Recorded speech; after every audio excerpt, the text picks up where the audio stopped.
Los perfiles, por si alguien no ha estado en alguna otra sesión, son @iebgrado y el mío personal @Joaquín Dambila, que también iré subiendo contenido. Vale, y Jorge, si quieres decir los vuestros de IAT, me Sí, imagino que... claro.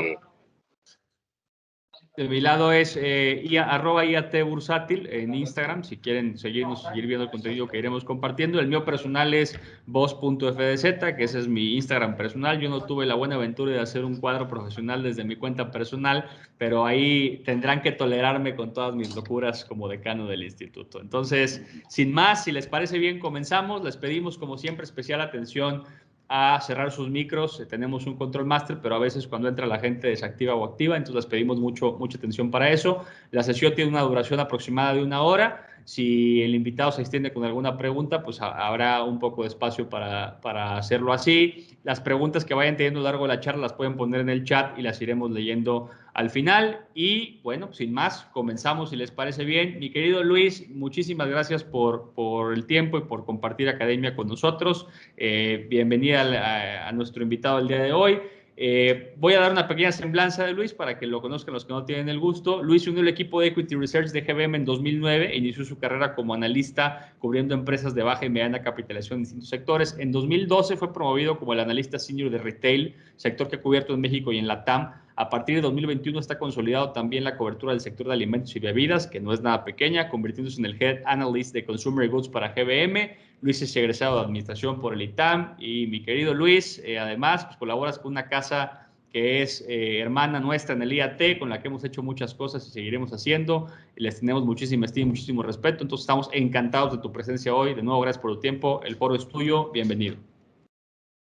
Gracias, Jorge, por las palabras y por la introducción. Joaquín, también por la invitación, el IAT y el IAB por estar acá.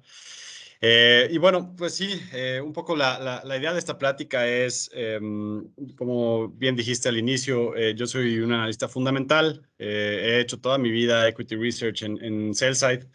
Entonces, hoy la idea de esta plática es desarrollar un caso de inversión desde cero, entender qué es lo que como analistas fundamentales, independientemente de si es una postura o desde el punto de vista sell side o buy side, cuáles son los factores que tomamos en consideración al armar esta tesis de inversión. Y un poco la idea es hacerlo lo más dinámico posible para dejar el mayor tiempo para preguntas y respuestas. Entonces, con eso voy a compartir mi pantalla y si me echan la mano nada más para confirmar que la estén viendo, se los agradezco. Sí, la vemos. Perfecto. Perfectamente. Buenísimo. Pues bueno, como les decía, vamos a hacerlo lo más dinámico y relajado posible. Vamos a construir esta tesis de inversión desde cero y pues voy a usar una empresa que creo que es por todos conocida, ¿no? FEMSA. Recientemente publicamos un paper en GBM sobre el nombre.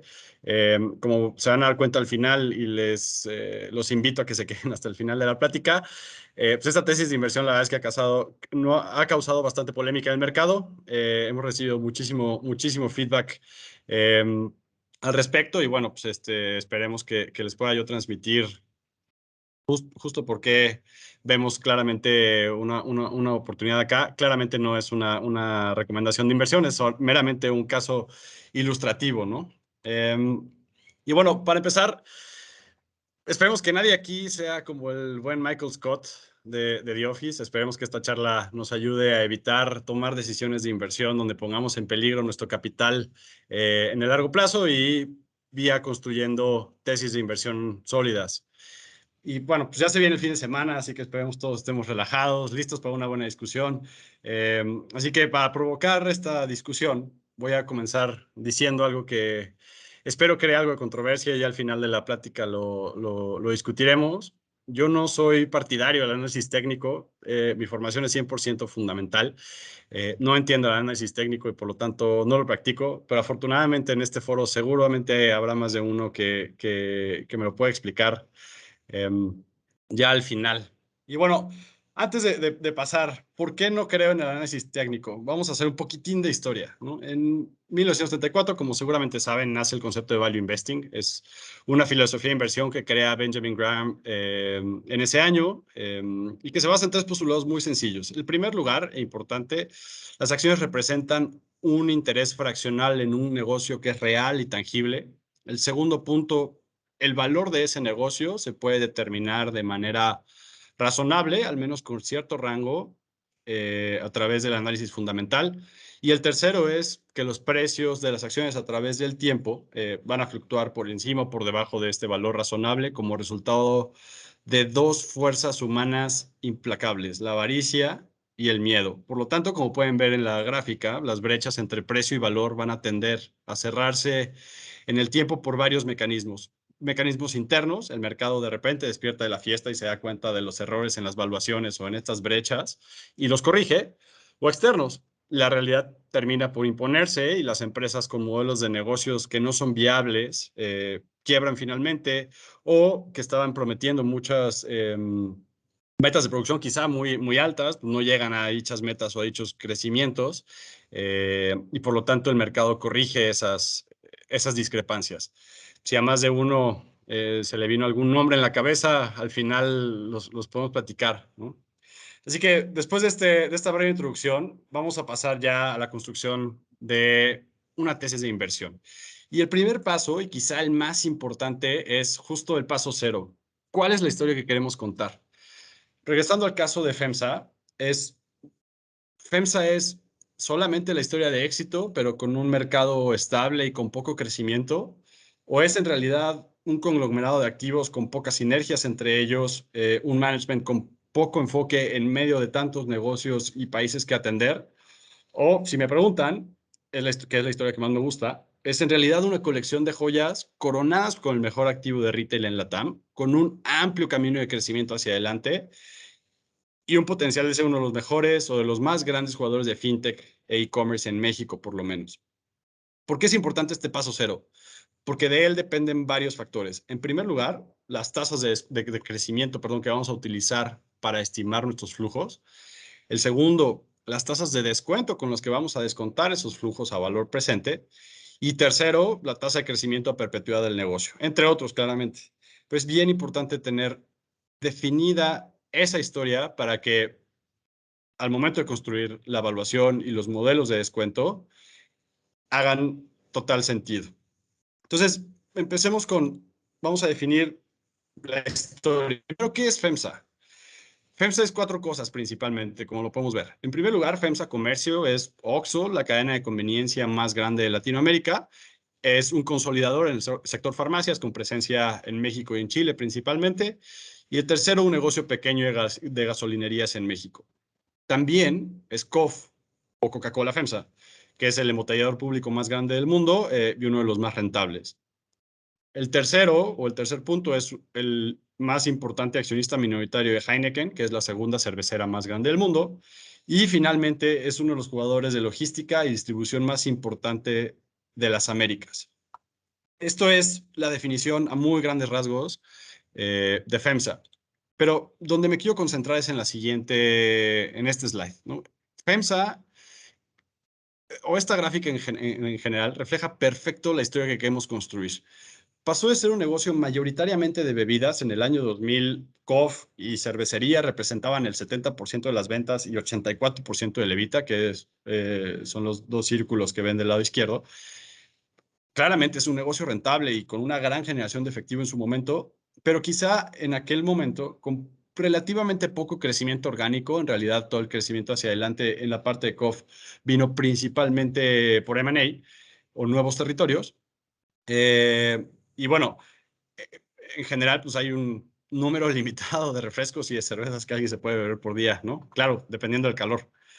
Hoy es un negocio, 20 años después, mayoritariamente retailero, con FEMSA Comercio, tomando el 70% de la venta y 60 y cacho por ciento de levita, que sí, quizá con menor rentabilidad que lo que era la mezcla de negocios en el año 2000, pero con un path de crecimiento brutal, ¿no? Como vamos a ver más adelante.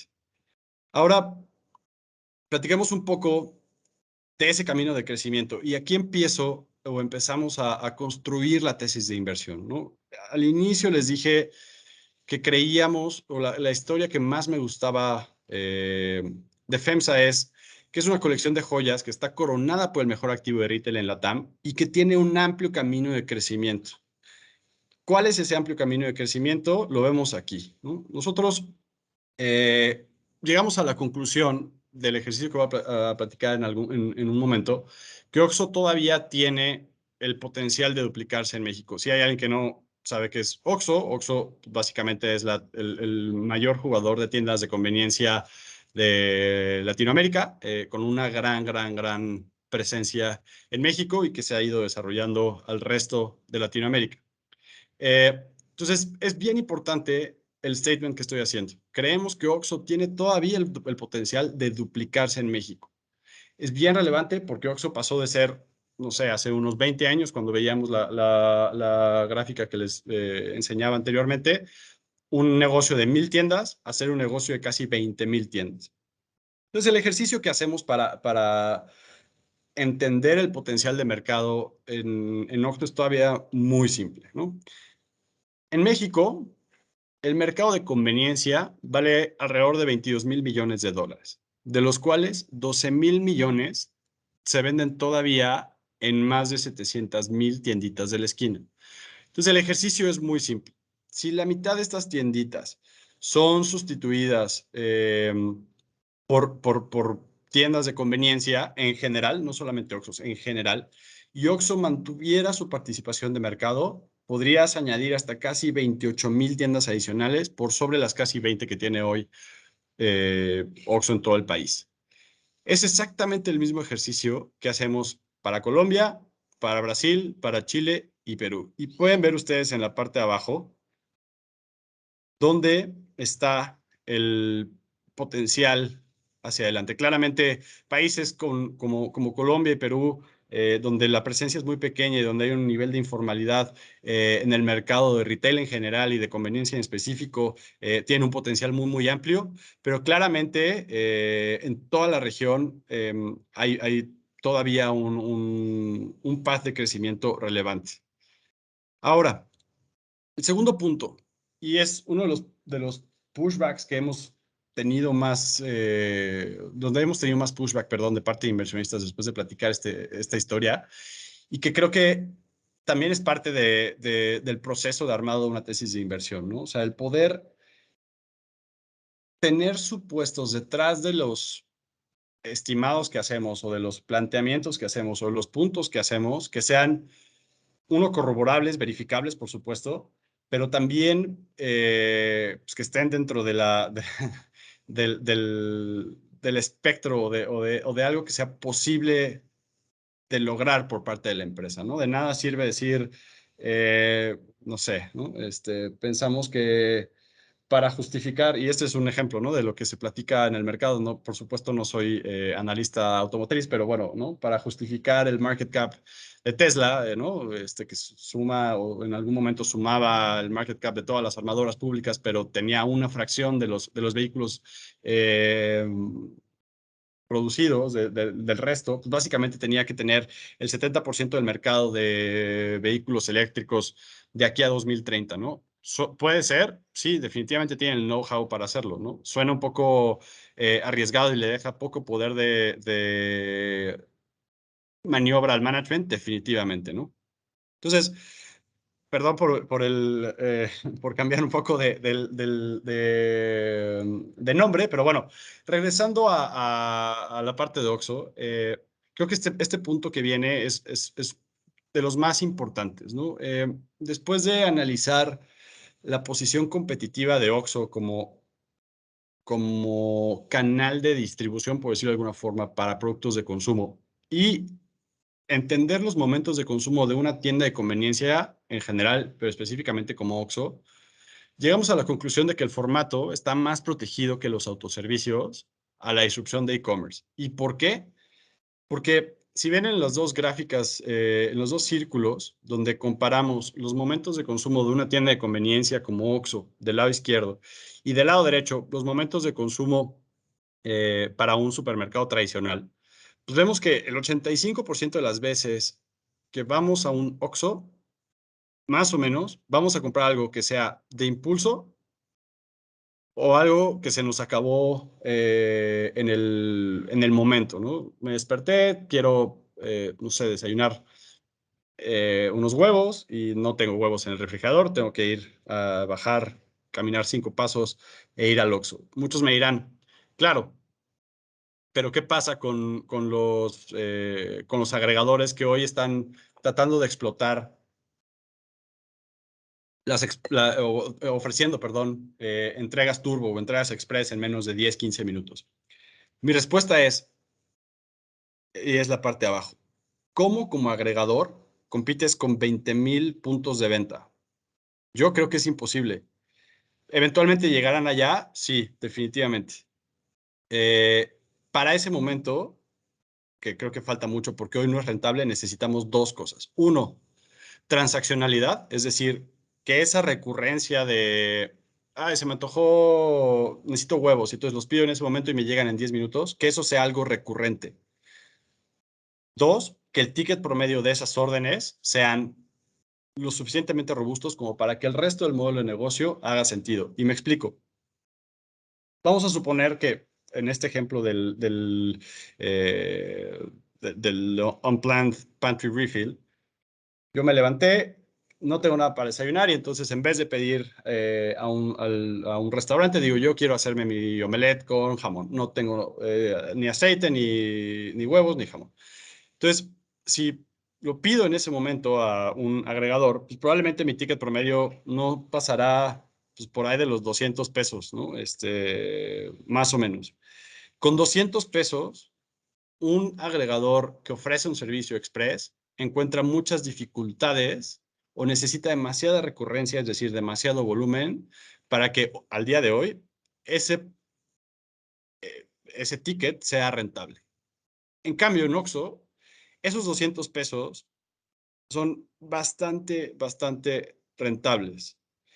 Esa es la principal razón o el principal argumento de por qué pensamos que no debería de haber o que Oxxo debería de ser próspero en la era digital y en la era del e-commerce y específicamente comparado contra formatos que ofrecen, o contra agregadores, perdón, plataformas que ofrecen servicios de entrega express. Y digo, nada más para cerrar, ahora veámoslo contra los supermercados. Supermercados, solamente el 15% de los momentos de consumo en promedio son de conveniencia o son de impulso. El resto, el otro 85%, sí está sujeto al disruption de e-commerce, al disruption de las plataformas digitales. Es por eso que concluimos que Oxxo va a ser relevante en la parte de e-commerce. Ahora, esta parte o este siguiente paso, digamos, siguiente derivada es, ok, les decía, o al inicio de la charla, pero también decía que una parte relevante o el paso cero de la construcción de una tesis de inversión es el storytelling. Y aquí es donde el approach que nosotros como GBM tomamos en FEMSA se diferencia. Y lo platico. Si ustedes observan el modelo de negocio, además de la venta de productos, puedes pagar servicios, ¿no? Como casi en cualquier tienda de conveniencia. Nosotros calculamos que al día de hoy se gestionan en Oxxo más de 270,000 millones de pesos, perdón, en pagos de servicios varios. Luz, gas, internet, utilities, tarjetas de Amazon, de Spotify, lo que sea. Este volumen de pagos, o sea, 270,000 millones de pesos en pagos, es muchísimo, es un volumen grandísimo. Este volumen de pagos es la base, en nuestra opinión, para convertir a Oxxo en una de las fintechs más grandes del país. Ya tienes el volumen, ya tienes a los clientes y ya tienes las herramientas para digitalizarlos. Hoy, al día de hoy, con 20,000 puntos de venta en todo el país, no hay nadie, ningún banco más cerca del cliente no bancarizado en México que Oxxo. Y claramente aquí sí hay hay un thread mucho más relevante del tema fintech, ¿no? Lo vemos nosotros todos los días en las redes sociales, ¿no? En la televisión o en donde sea, en la calle, ¿no? Las fintechs claramente han visto la oportunidad del cliente no bancarizado en México y están apostando muchísimo dinero para bancarizar a pues, más de la mitad de la población de este país. Creemos que hacia adelante, si bien Oxxo tiene esa infraestructura atrás en términos de, vamos a ponerlo como sucursales, ¿no? Esas 20,000 puntos de venta, que ahora ya sabemos que no son necesarias y ahí no sabría si eso es tan cierto o no, pero bueno, vamos a darlo por hecho. Sí claramente necesitan hacer el desarrollo mucho más rápido. Entonces, ¿qué pasa cuando estamos construyendo una tesis de inversión? Estamos creyendo o estamos construyendo una historia de crecimiento y donde después de observar el modelo de negocio decimos, ok, estos cuates tienen el potencial de ser una de las fintechs más importantes del país, pero al día de hoy, el 99.5% del negocio fintech, pagos, depósitos, etcétera, pasa casi 99.5% online. Digo, perdón, en la tienda. Entonces, al momento de construir la tesis de inversión, hay de dos. O no poner, o no, digamos, siquiera mencionarlo como parte de la historia, o decir, está esto aquí, este es un offset risk, pero no lo estoy poniendo en mis números porque no tengo visibilidad. Eso es bien distinto a decir, se lo estoy sumando a mi evaluación, ¿no? Y entonces asumo que para 2050 o 2030 o 2000 lo que sea, Oxxo va a ser, voy a decir una locura, el 50% del mercado fintech en México. Claramente eso va a hacer que la evaluación de Oxxo o de FEMSA en este caso sea grandísima y demás. El problema es que eso pues pone demasiada presión a los equipos directivos, al management de las empresas y se puede volver un poco difícil de ejecutar, ¿no? Lo que quiero decir es, si bien hay cosas en este caso, en el caso de la tesis de FEMSA que son potencialidades, el caso de FinTech en específico es una potencialidad, no hay nada hoy, digamos, certero al 100% para saber que Oxxo va a ser, va a tener ese tamaño, va a tener esa capacidad. Lo mejor es decir, lo tengo presente, este es el ejercicio, este es el potencial, pero no lo estoy incluyendo en mis números. ¿Por qué? Porque, como dije en algún principio, lo importante al momento de tomar cualquier decisión de inversión y de construir una tesis de inversión como esta, es hacer los supuestos lo suficientemente razonables como para que el precio o el valor, perdón, final o el valor del activo que estamos analizando nos dé el suficiente margen de seguridad como para no poner en riesgo de forma permanente nuestro capital, ¿no? Esa última frase, no poner en riesgo de forma permanente el capital, es básico en cualquier decisión de inversión, ¿no? O sea, digo, sé que creo que lo tenemos claro todos, ¿no? No solamente independientemente de si el approach es hacer un análisis técnico de una empresa o análisis fundamental, ¿no? Entonces, después de este pequeño rant, vamos a hacer un alto y vamos a recapitular, ¿no? Ya definimos cuál es la historia que queremos contar. FEMSA es una colección de activos de alto valor coronados por el mejor retailer de la TAM, con un potencial de crecimiento enorme. Ahora, veamos qué opina el mercado. Si a estos precios quisiéramos saber a qué múltiplo Enterprise Value EBITDA está descontando FEMSA Comercio en mercado, tenemos que quitar las partes, porque como dijimos al inicio de la plática, FEMSA no solamente es comercio, ¿no? FEMSA además es COF, además es Heineken o un stake en Heineken, además es negocios estratégicos y otras adquisiciones. Entonces, el ejercicio que hacemos nosotros es algo que llamamos strip down, que es ir quitando las partes de los negocios para poder comparar contra pares de retail o pares de comercio a FEMSA, digamos, sin el resto de los negocios. Entonces, el ejercicio es muy sencillo.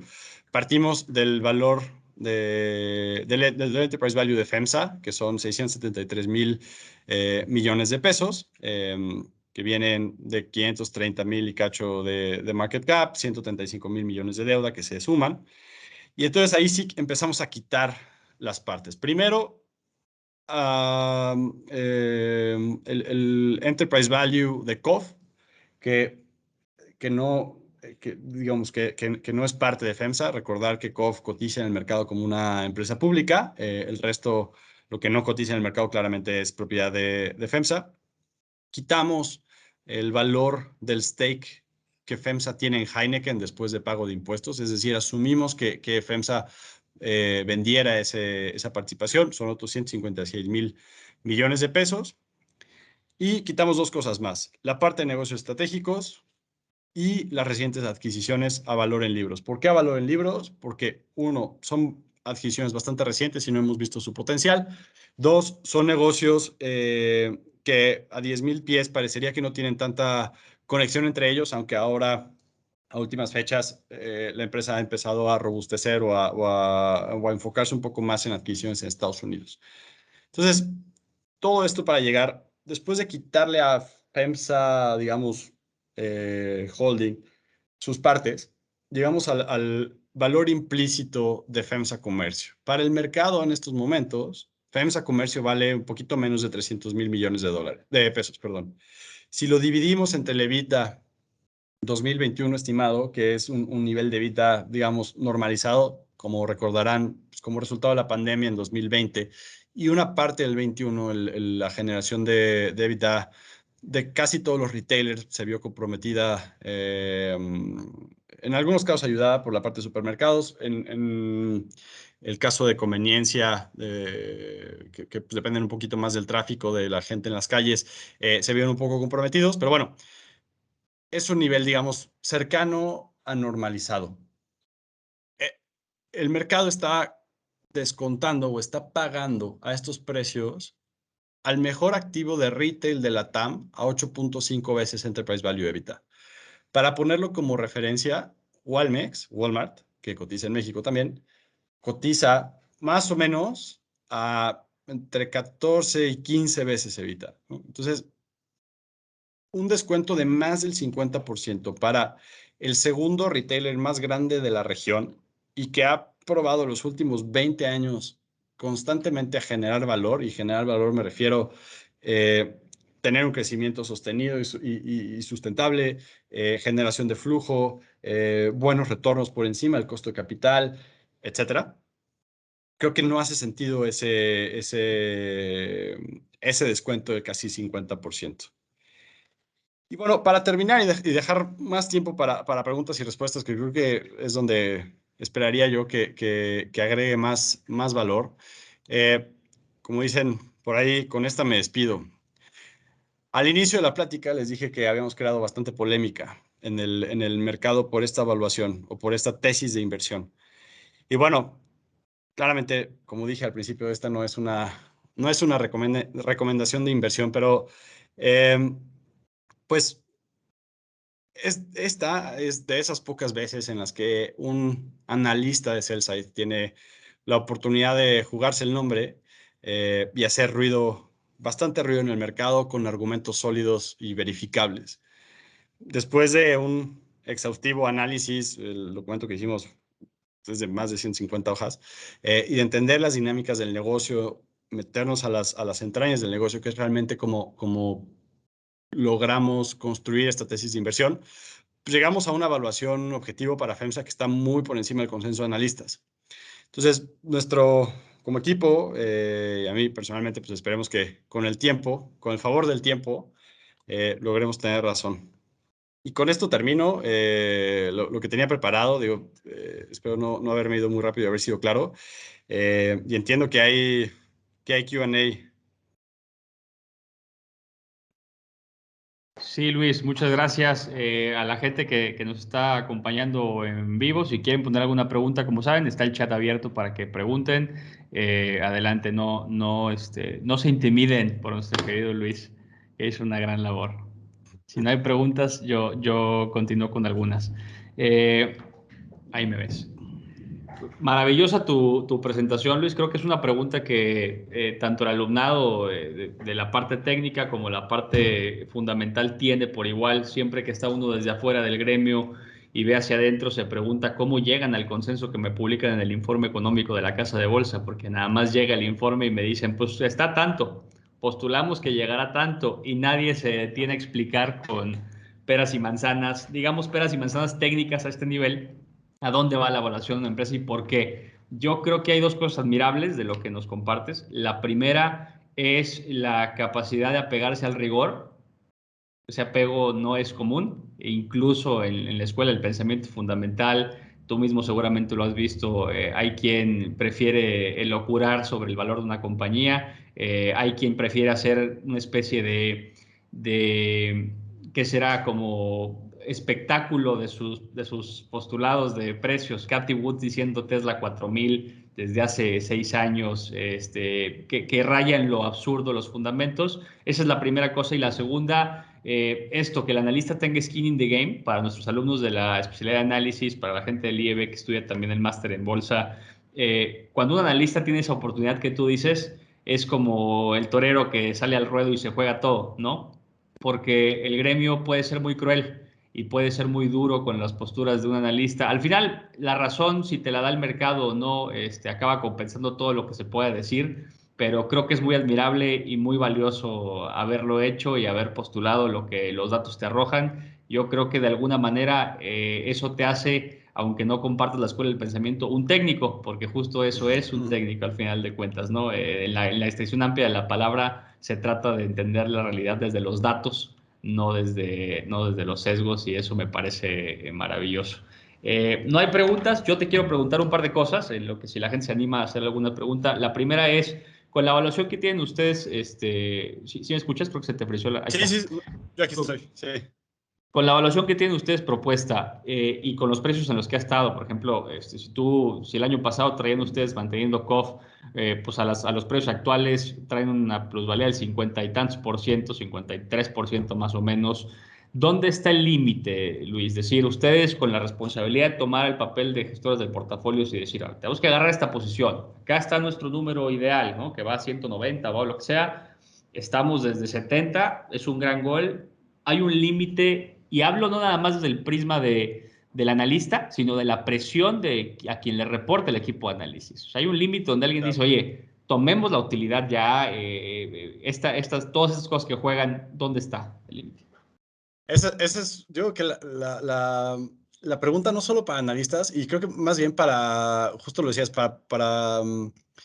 como para portfolio managers, ¿no? O sea, yo lo pienso y digo, a ver, siempre y cuando, y esto es algo que es igual, ¿no? Válido para cualquier persona que compre un activo en bolsa, ¿no?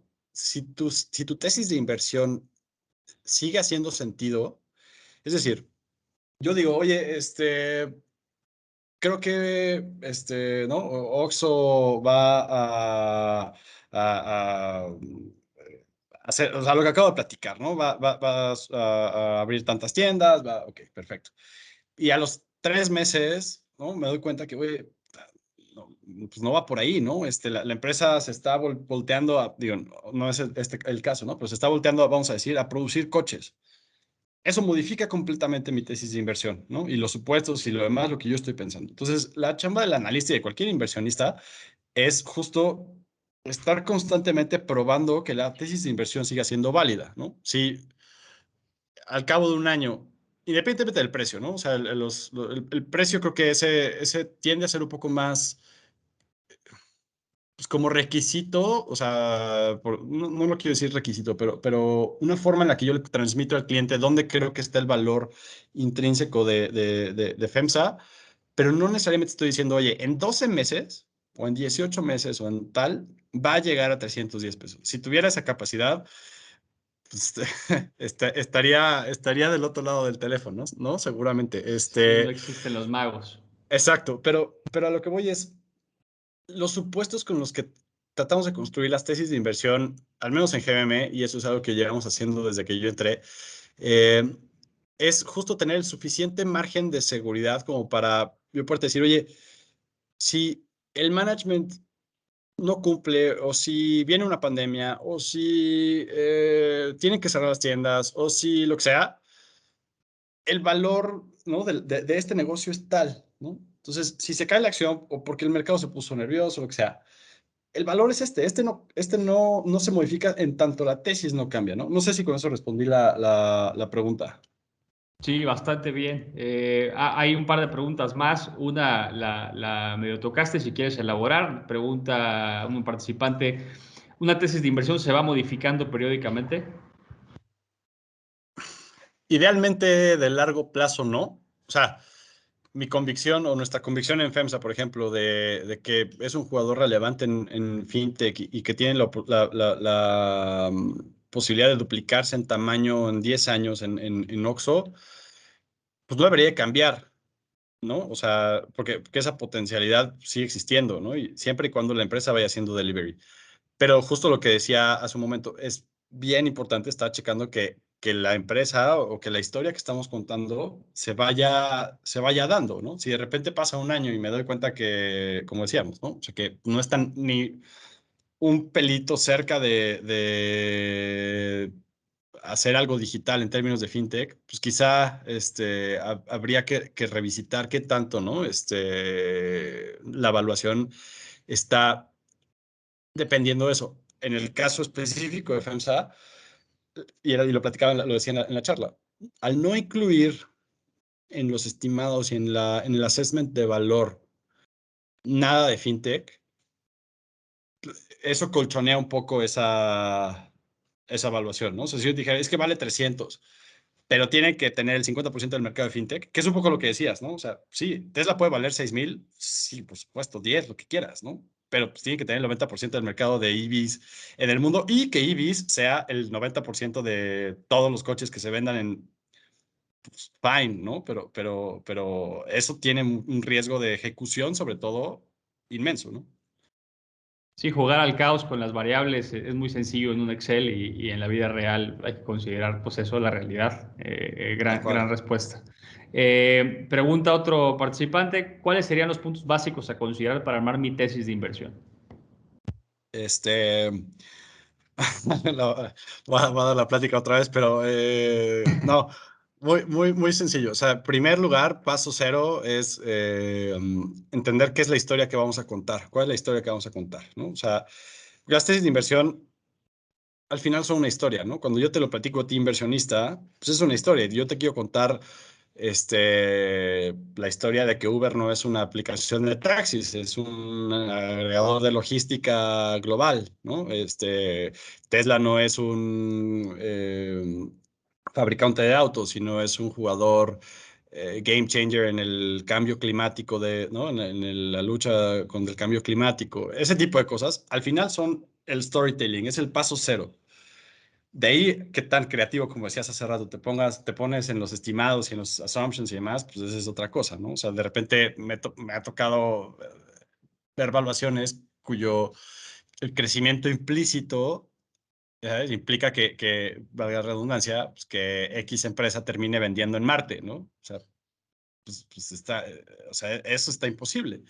Eh, pero bueno, para ser muy puntual, crear una historia y que los supuestos que hay atrás, el crecimiento en ventas, la rentabilidad, la generación de flujo, el crecimiento a perpetuidad, vayan acorde a la historia que queremos contar, ¿no? O sea, si yo te digo, FEMSA es una, o COF o bueno, FEMSA es una embotelladora y entonces solo hace refrescos, por decir algo, ¿no? Y de repente digo, bueno, pero va a ser 10 veces más grande en 10 años. Guay, ¿no? O sea, a menos que descubramos una forma en la cual podemos tener un estómago fuera y seguir tomando refresco o agua o cerveza, lo que sea, pues solo hay un cierto capacidad estomacal para todas las personas, ¿no? O sea, estoy yendo a los absurdos para hacer el punto, pero un poco va por ahí. Gracias, Luis. Pregunta otro invitado, los principales drivers para este crecimiento de FEMSA esperado, ¿cuáles serían? Creo que es un poco lo que se tocó, Sí, pero adelante. sí, digo, el primer punto es pues que puedan seguir creciendo OXXO, ¿no? Que OXXO pues, tiene, como decía, un potencial relevante en México y en el resto de la región. Dos, que hagan lo mismo con la parte de farmacias. Claramente el mercado de farmacias es un poco más pequeño. La parte en COF, la verdad es que nuestro crecimiento es bastante cercano a inflación estimado hacia adelante. Es un gran activo, es un gran management, pero digamos, como decíamos hace rato, tiene un crecimiento pues, relativamente topado, ¿no? En tanto no haya nuevos territorios o adquisiciones. Eh, y quizá el último punto importante es pues que efectivamente sigan siendo relevantes en la parte de e-commerce, ¿no? No estamos metiendo nada en fintech, pero sí en e-commerce. O sea, lo que decíamos, el view de, a ver, ¿no? O sea, si quiero un cartón, un six de cervezas porque es calor, pues, por más que lo quiera pedir, por más que lo quiera rápido, pues es un six más el costo de envío, más el costo de express, más el costo de contra bajar de mi edificio, caminar 5 pasos y comprarlo en Oxxo, ¿no? Mientras eso no cambie, for whatever reason, nuestra tesis sigue haciendo sentido, ¿no? En el caso de e-commerce. Correcto. Tengo otra pregunta, digo, hay un comentario que no es pregunta, pero tengo otra pregunta para complementar y completar, aprovechando que hay algo de tiempo. El lunes estuvo con nosotros Lola Solana de Santander Asset Management con una ponencia maravillosa que lo platicábamos en el claustro, rompió muchos paradigmas respecto a cómo seleccionar una inversión. Y esta es una postura de opinión que te preguntaré. Luis, en tu opinión, ¿crees que la ideología de inversión, este movimiento colectivo que va hacia lo sostenible, hacia lo sustentable, hacia lo ético, empiece a modificar en el core las decisiones de inversión de casas de bolsa y operadoras financieras? ¿O crees que va a ser, pensemos, no inmoral, pero el mercado siempre ha tenido esta característica de amoralidad? No inmoralidad, amoralidad, ¿no? Que permite que Claro. empresas como Herbalife estén en las valoraciones en las que están y que sigan creciendo y tal. ¿Cuál es tu opinión respecto a eso? Sí, creo que es una gran pregunta y es un gran tema bien apasionante. Yo creo dos cosas y esto es un view más personal.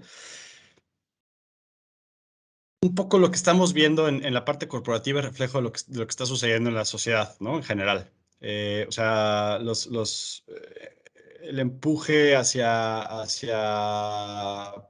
sustentabilidad, hacia equity, ¿no? O sea, igualdad o equidad, digamos, entre hombres y mujeres, hacia derechos. Este cambio en el paradigma de la forma de pensar de la sociedad, creo que se está reflejando incipientemente y mucho más lento que lo que avanza, digamos, en la sociedad, pero creo que vamos hacia allá, inevitablemente, ¿no?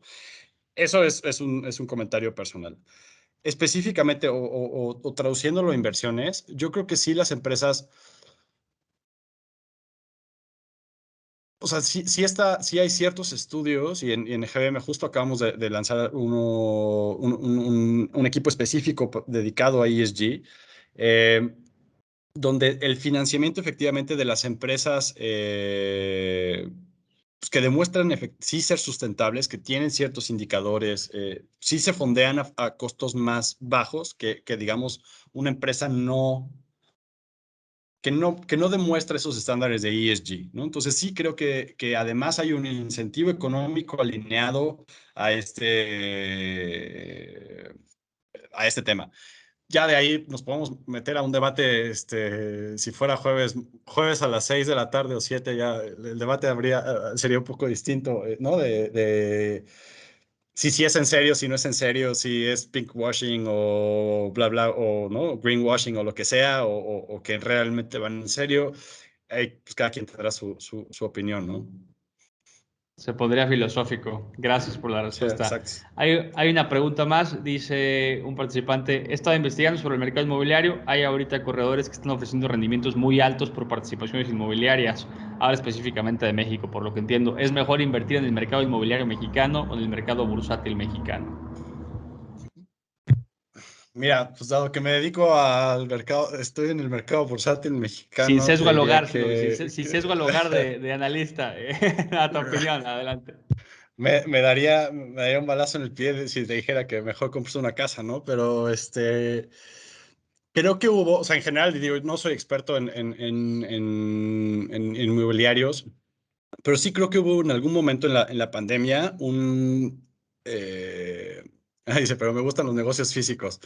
Da- eh, pues ya la respuesta está dada, pero digo, y no, como lo dije en un principio, el invertir en acciones es tener un interés fraccional en un negocio físico que existe, ¿no? O sea, visto cantidad de memes de personas que, ¿no? O sea, que tienen su acción de Apple o TikToks, ¿no? Y van y ya, pone esto acá. Es chiste, pero es real, ¿no? O sea, efectivamente tienes un claim sobre el equity de ese negocio, ¿no? Eso es indudable. Pero bueno, regresando al tema inmobiliario, sí creo que hubo un dump o una caída importante en precios en algunas zonas, no a nivel nacional, ¿no? La pandemia, lo platicaba en algún momento, algunas zonas de la Ciudad de México sí vieron una depresión importante en sus precios, hablo de residenciales, ¿no? De casas, pero lugares como Valle de Bravo, por ejemplo, los precios por metro cuadrado se fueron al cielo, ¿no? Porque mucha gente efectivamente dijo, ¿para qué estoy en un departamento, no? Y mejor me voy a rentar una casa, bla, bla.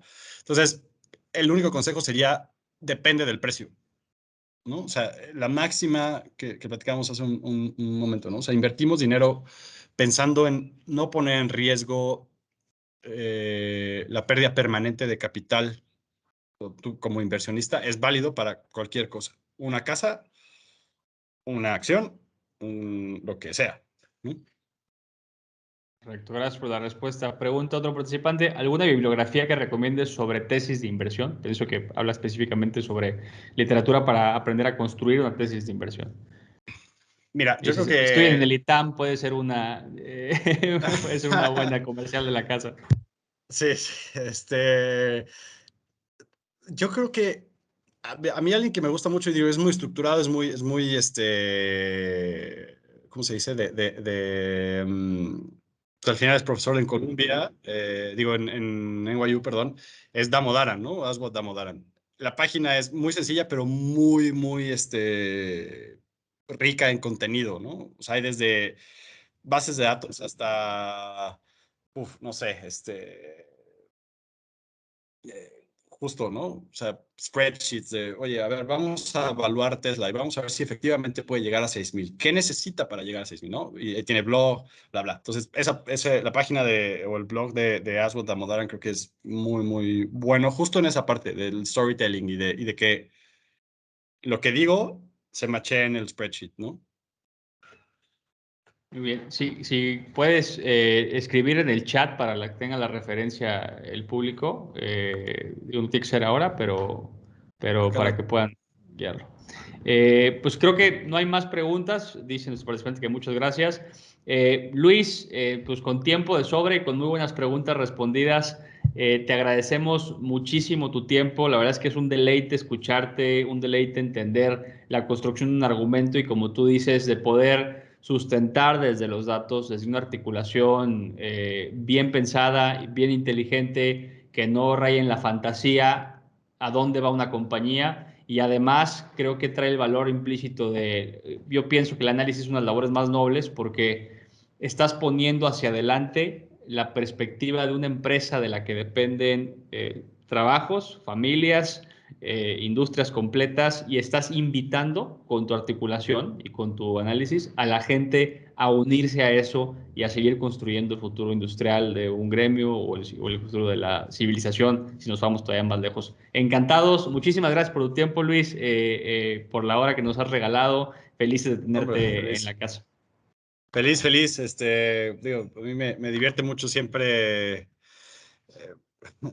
No sé si soy bueno para comunicar, pero me divierte muchísimo siempre aprender de cosas nuevas y cuestionarme al mismo tiempo, ¿no? Estuvo muy padre. Muchas Bastante. Le, gracias. le decíamos a tu compañera Carolina que nos hizo la ayuda para invitarte, que maravilloso y carismática incluso la ponencia, y la verdad es que muy contento. Y estamos recibiendo mensajes por redes y estamos recibiendo mensajes del chat de la gente que colabora, que ha sido de primera. Entonces, de nuevo, muchas gracias.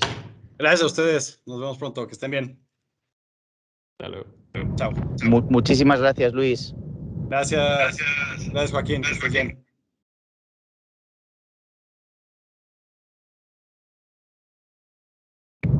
Pues yo creo que aunque vamos con unos minutos de adelanto incluso, podemos, no sé si Pedro, tenemos la suerte de que Pedro se haya conectado antes, o si damos estos minutos, hacemos un recordatorio de todas formas, tanto de la parte operativa como de la parte de comunicación durante y post evento. Simplemente recordaros a todos durante la presentación si podemos mantener micros y cámaras cerradas para dar protagonismo al ponente, y después recordaros que tanto las ponencias completas como los cortes más relevantes, algún tipo de contenido relativo a las ponencias, lo que vamos a hacer va a ser tanto el IAT como IEB colgarlos en nuestros canales públicos de comunicación, canales de, en nuestro caso de IEB, canal de YouTube y las redes Instagram y LinkedIn. También colgaremos algo en Facebook, y el IAT, corrígeme Jorge, pero también, ¿no? Iréis colgando el contenido en el momento en el que esté editado, que vamos a intentar limpiarlo un poco, que alguna ha empezado un poco antes o ha habido algún problema de conexión o lo que sea. En cuanto estén editadas, las iremos subiendo. Así es, gracias Joaquín. Sí, digo, Pedro no está, me parece todavía, está a 8 minutos de comenzar. Si les parece bien, demos 5 minutos para que llegue Pedro y pues la audiencia puede aprovechar para tomar agua o servirse algo, y encantado. Ah, acá está Pedro ya. ¿Cómo estás, Jorge? Entonces cancélenme lo de tomarse algo porque tenemos que conectar. Perfecto, Nada se eso ya crean. lo tenemos por aquí. Perfecto. ¿Qué tal, Perfecto, querido perfecto, Pedro? perfecto. Perdón Bienvenido mi y muchas llamada. gracias. Estaba viendo las 8 Madrid Time, pero no, fenomenal. Venga, te dejo el foro, Pedro, y te dejo el foro, Joaquín. Genial, Gracias. pues nada, le presento yo. Muchísimas gracias, Pedro, por conectarte además unos minutos antes, que hemos tenido, pues la verdad es que como a los ponentes normalmente, en el caso de Pedro, que es un tío muy ordenado, va a tardar el tiempo correspondiente, pero a los ponentes habituales hay que decirles que estén 40-45 minutos pensando que van a estar 55, y también el ponente previo ha sido súper disciplinado y hemos terminado unos minutitos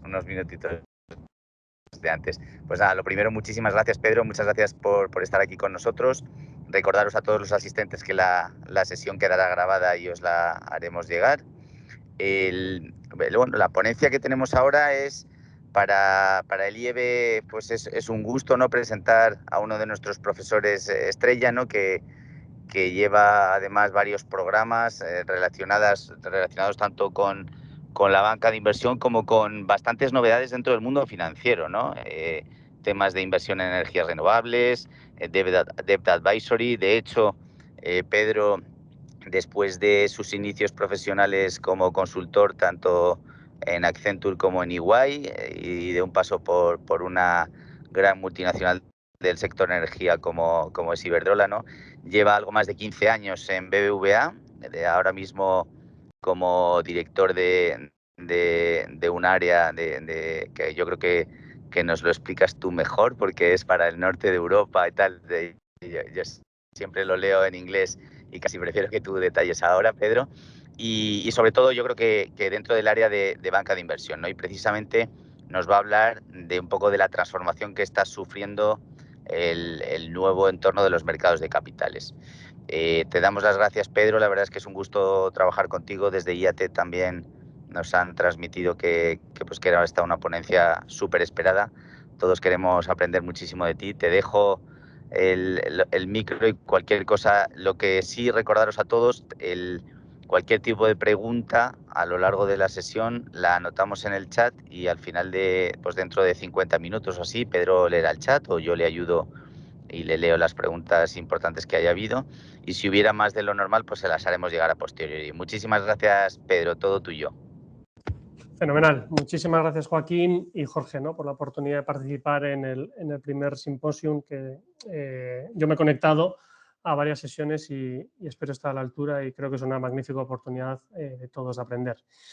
Voy a, en primer lugar, visualizar la presentación, a ver si soy capaz y me decís si se ve bien y ya comenzamos con la materia. Vamos a ver. ¿Podéis verla bien? Sí, se ve bien, ahí está perfecto. Perfecto. Perfectamente, Pedro. Muy rápidamente, tampoco por no enrollarme y empezar con materia, pues como ha dicho Joaquín, yo soy antiguo alumno del IEB. Llevo trabajando pues, 16 años y de los 16, 15 en banca de inversión, mis primeros años profesionales en el área de M&A, Mergers and Acquisitions, posteriormente en Debt Advisory y los últimos 5 años en préstamos sindicados, Corporate Lending, y como ha comentado Joaquín, llevo la geografía de Reino Unido y Norte Europa. A modo de anécdota, llevo en este puesto desde el 19 de febrero de 2016 y en junio fue el Brexit, ¿no? Por lo tanto, eso nos da para otra sesión que os podéis imaginar que los que tenemos responsabilidades en la geografía del Reino Unido, eso da para escribir una telenovela, si me permitís la expresión. Dentro del IEB, bueno, ahí tienen una muestra de los programas y másters en los que tengo la oportunidad de participar y dirigir y, por supuesto, cualquier pregunta ante ellos estoy a vuestra disposición. Si me permiten una cuña publicitaria muy rápida, hace ya 11 años, en el año 2010, publiqué mi primer libro, cuyo título es bastante clarificador en qué consiste el libro, es 101 preguntas, con entrevista de M&A. Como he dicho antes, M&A son las siglas de fusiones y adquisiciones en inglés y obviamente son preguntas y también respuestas. Y este año, en febrero de 2021, tuvimos la fortuna de publicar junto con 2 buenos amigos un segundo libro mucho más enfocado en la deuda, cuyo título es Fundamentos de Financiación Corporativa, y el prólogo de este libro lo realizó un profesor también del IEB, Daniel Lacalle. Daniel Lacalle es uno de los economistas más reconocidos a nivel mundial. De hecho, sin ir más lejos, el año pasado salió como el economista en 4ª posición más influyente en los mercados a nivel mundial, ¿no? Por lo tanto, es un auténtico privilegio que el prólogo de este libro pues, no le haya realizado pues un buen amigo y un profesor como es Daniel Lacalle. Vamos a hablar de la transformación de los mercados digitales, ¿no? Y probablemente muchos os preguntaréis ¿por qué tocamos esta materia, ¿no? Pues la respuesta es muy clara. Se ha producido claramente un cambio, desde mi punto de vista, disruptivo, me atrevería a decir también brutal, en los mercados de capitales en España hace apenas 10 años. Y esta tendencia va a seguir. Esta tendencia va a seguir en México y esta tendencia va a seguir en los países latinoamericanos, ¿no? Por lo tanto, me parece que es muy interesante que reflexionemos sobre esto, sobre lo que ha pasado y cuáles son las tendencias que vamos a ver, ¿no? Pero antes de empezar a explicar, tengo que ir un paso para atrás, si me permitís. Tengo que hablar de la banca minorista. La banca minorista es la banca de las sucursales, ¿no? La banca retail. Porque si no conocemos bien cuál ha sido la tendencia y el desarrollo de la banca retail, no podemos entender qué ha ocurrido en los mercados de capitales. Por lo tanto, voy un paso para atrás y doy esta slide que tenéis enfrente. Dentro de la banca minorista, como digo, la banca retail, la banca de las sucursales, ha habido dos trending topics, ¿no? 2 tendencias muy claras. La primera es la rentabilidad y la segunda la digitalización. Y estos 2 factores han hecho cambiar radicalmente la banca. Vamos a entrar en materia. Si hablamos de la rentabilidad, a modo de ejemplo, tenemos el Euribor, ¿no? Que es, como muchos sabemos, es el índice de referencia para préstamos, para créditos hipotecarios o de consumo, concretamente en Europa, en Latinoamérica, Centroamérica, Estados Unidos, tenemos otras referencias como el LIBOR, ¿no? Pero si nos ponemos o nos enfocamos en el Euribor, vais a ver como año tras año, desde el año 2012, hay una tendencia claramente menor. Se va reduciendo año a año. Llegamos a un punto de inflexión muy simbólico, que es febrero de 2016, en el cual el Euribor llegó a ser negativo por primera vez. Esta tendencia negativa se ha ido manteniendo. Aquí tenemos el gráfico hasta agosto de este año 2021, pero claramente, tanto septiembre como octubre, estamos todavía con tendencia algo más negativa. Actualmente está en el menos 0,54%, ¿no?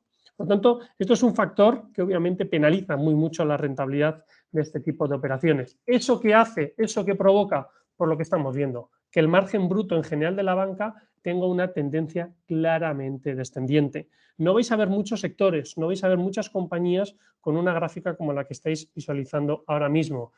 Es una situación que si lo llevásemos al extremo, ¿no? Si realizáramos un límite matemático, ¿no? Como hacíamos en la época escolar, este límite tendería a cero, ¿no? Obviamente, afortunadamente, eso no va a llevar a cabo, pero es verdad que los últimos años han sido realmente duros, ¿no? ¿Eso qué ha provocado? Pues que tenemos comentarios como los que veis en la parte inferior de la slide número 5. Comentarios de Luis de Guindos.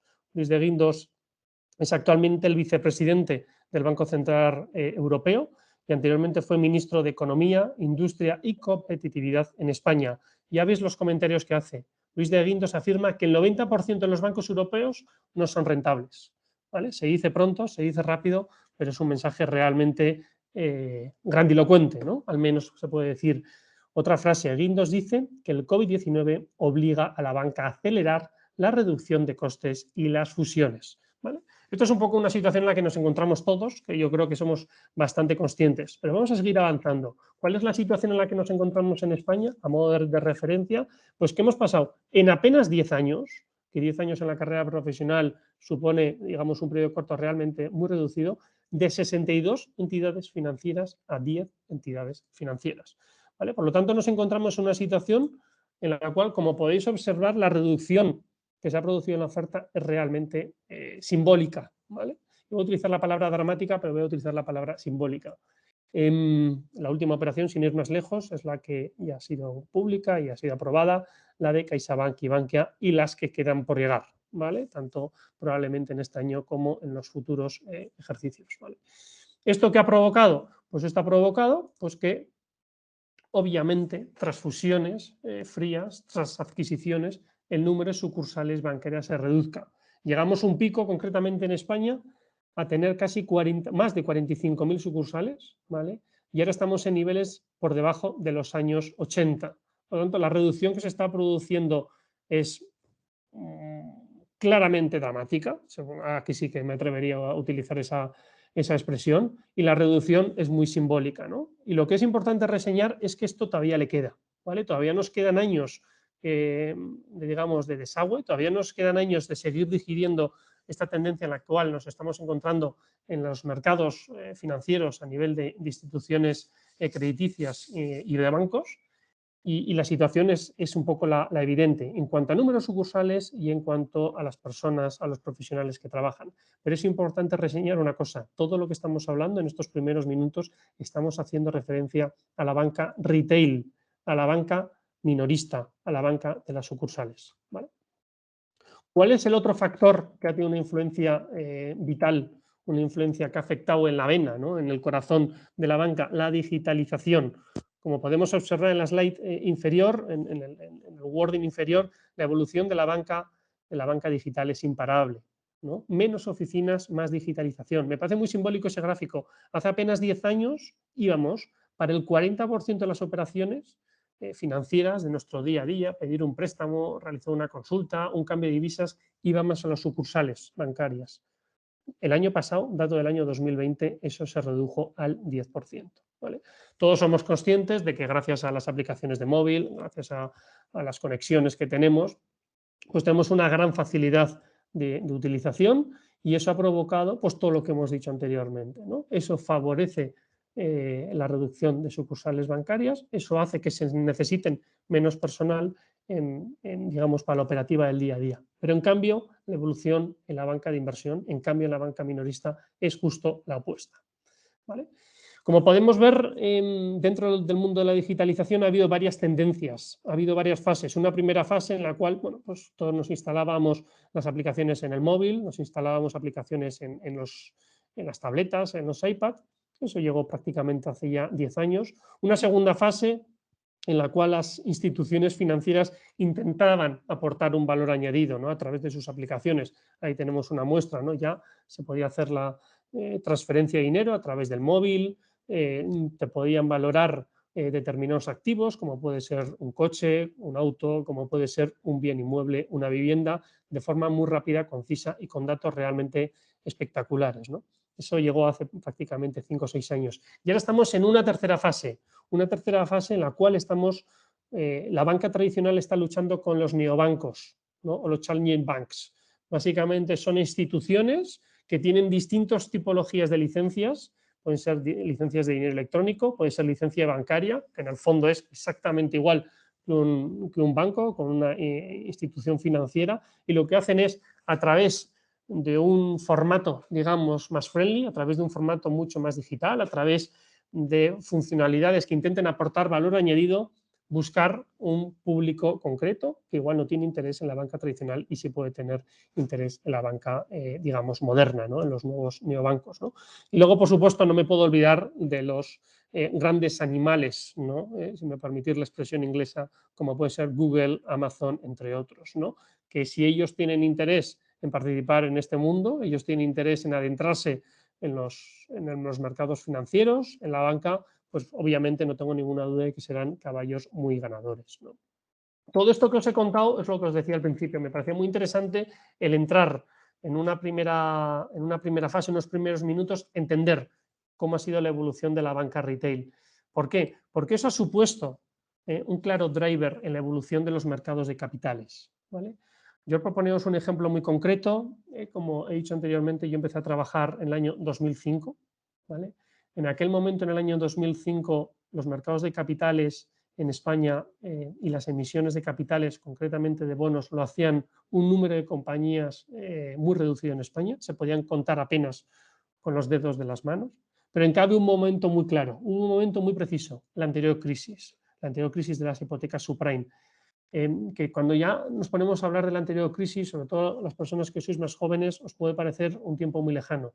La anterior crisis fue una crisis de las que hacen cambiar las situaciones. Fue una crisis en la cual, por los drivers que la motivaron, hacen crear nuevas cosas, hacen evolucionar el mercado. Y eso es lo que pasó claramente en España.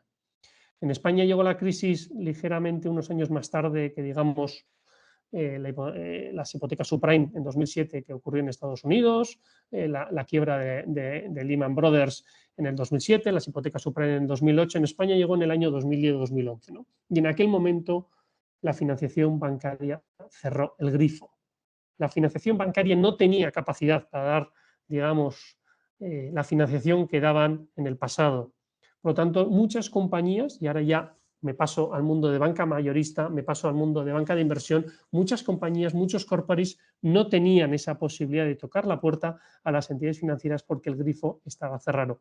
¿Eso que provocó? Un desarrollo brutal de los mercados de capitales en España, que hasta ese momento únicamente estaba centralizado en muy pocas compañías pues, con una capitalización muy elevada, ¿no? Como podemos ver, ante esa situación, pues hubo una cierta lucha, ¿no? Una cierta batalla, si me permitís la expresión, entre los bancos tradicionales y los nuevos mercados de capitales, ¿no? Que se creaban en España. Mercados de capitales también, que por cierto, desde los años 70, 80 están operando a velocidad de crucero en Estados Unidos, en Alemania, en Reino Unido, ¿no? Pero en España no había llegado todavía, ¿vale? Por lo tanto, me parece muy interesante ver esta lucha, que es lo que vamos a comentar en los próximos minutos, entre la deuda bancaria y los mercados de capitales. Para que nos pongamos un poquito en situación, cuando hablamos de mercado de capitales, es un inversor institucional. ¿Qué es un inversor institucional? Una aseguradora, un fondo de pensiones, un fondo de inversión. Yo si soy una compañía y necesito 200 millones de dólares para llevar a cabo una adquisición, pues yo tengo la alternativa de tocar la puerta a uno o varios bancos. Pero también tengo la alternativa de tocar la puerta a uno o varios inversores institucionales, como he dicho antes, aseguradoras, fondos de inversiones o fondos de pensión. Al final el dinero es el mismo, pero ojo, las condiciones pueden ser muy distintas. De hecho, son muy distintas, ¿no? Por lo tanto, un buen gestor o un buen asesor, tanto gestor desde el lado de la compañía como un buen asesor que está asesorando al corporate, debe conocer perfectamente cómo se estructuran cada una de las dos operaciones, ¿no? Y las alternativas que hay en juego. Por lo tanto, como hemos dicho antes, tenemos ante nosotros tres escenarios posibles. Tenemos ante nosotros una posibilidad de que si una compañía necesita levantar fondos, como he dicho antes, 100 millones de dólares para llevar a cabo una adquisición, u otro caso, tenemos la alternativa del equity, ¿no? Que es altamente conocido por todos, es decir, los fondos propios. Por lo tanto, es pues, pedir dinero pues, a un familiar tuyo, utilizar tus recursos o pedir dinero a tu padre o pedir dinero a socios, ¿no? Que quieran compartir contigo un determinado proyecto.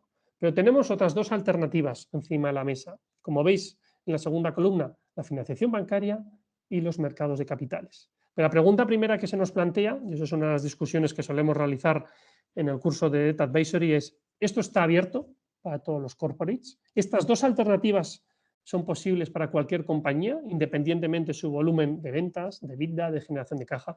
La respuesta es no. ¿Vale? Por lo tanto, aquí ya entramos en un juego de que no todas las compañías pueden aspirar a todo, digamos, a estos tres escenarios, ¿no?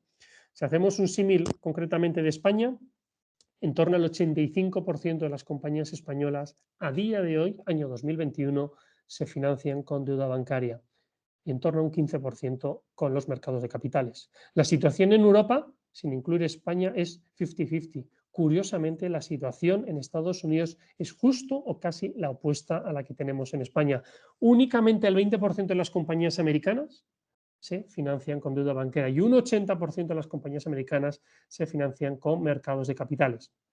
Si ponemos el ejemplo de México, como he dicho antes, está evolucionando, al igual que otros países latinoamericanos, pero a día de hoy la mayor parte de las compañías en México se financian con financiación bancaria, que no es muy distinto a la situación que teníamos en España, pongamos, en el año 2005.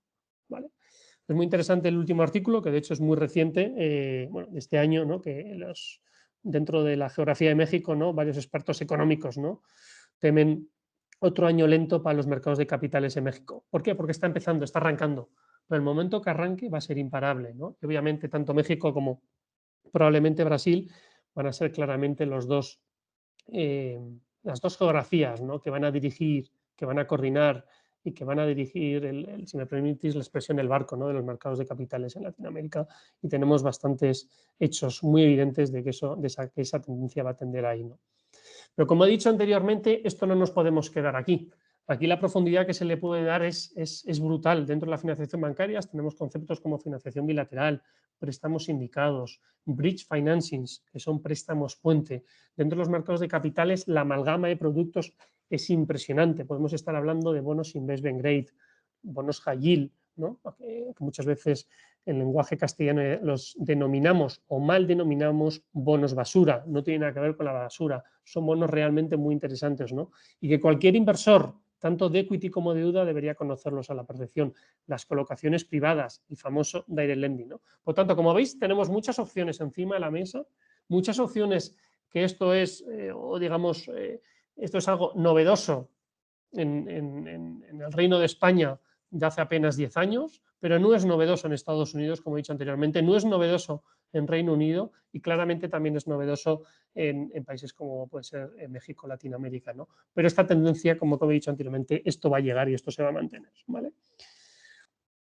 Me parece muy, muy visual esta presentación, ¿no? Aquí estamos viendo que dentro de los mercados de capitales de deuda, Estados Unidos representa un 57%. Esto puede parecer mucho, que lo es, pero lo importante es que tenemos otro casi 50%, 43%, que son otras geografías, ¿no? Y me parece muy simbólico, como todos sabemos, Europa, ¿no? Si incluimos tanto a Reino Unido como a Suiza, pues casi llega prácticamente al 40%. Pero ojo, muy interesante el peso que tiene México.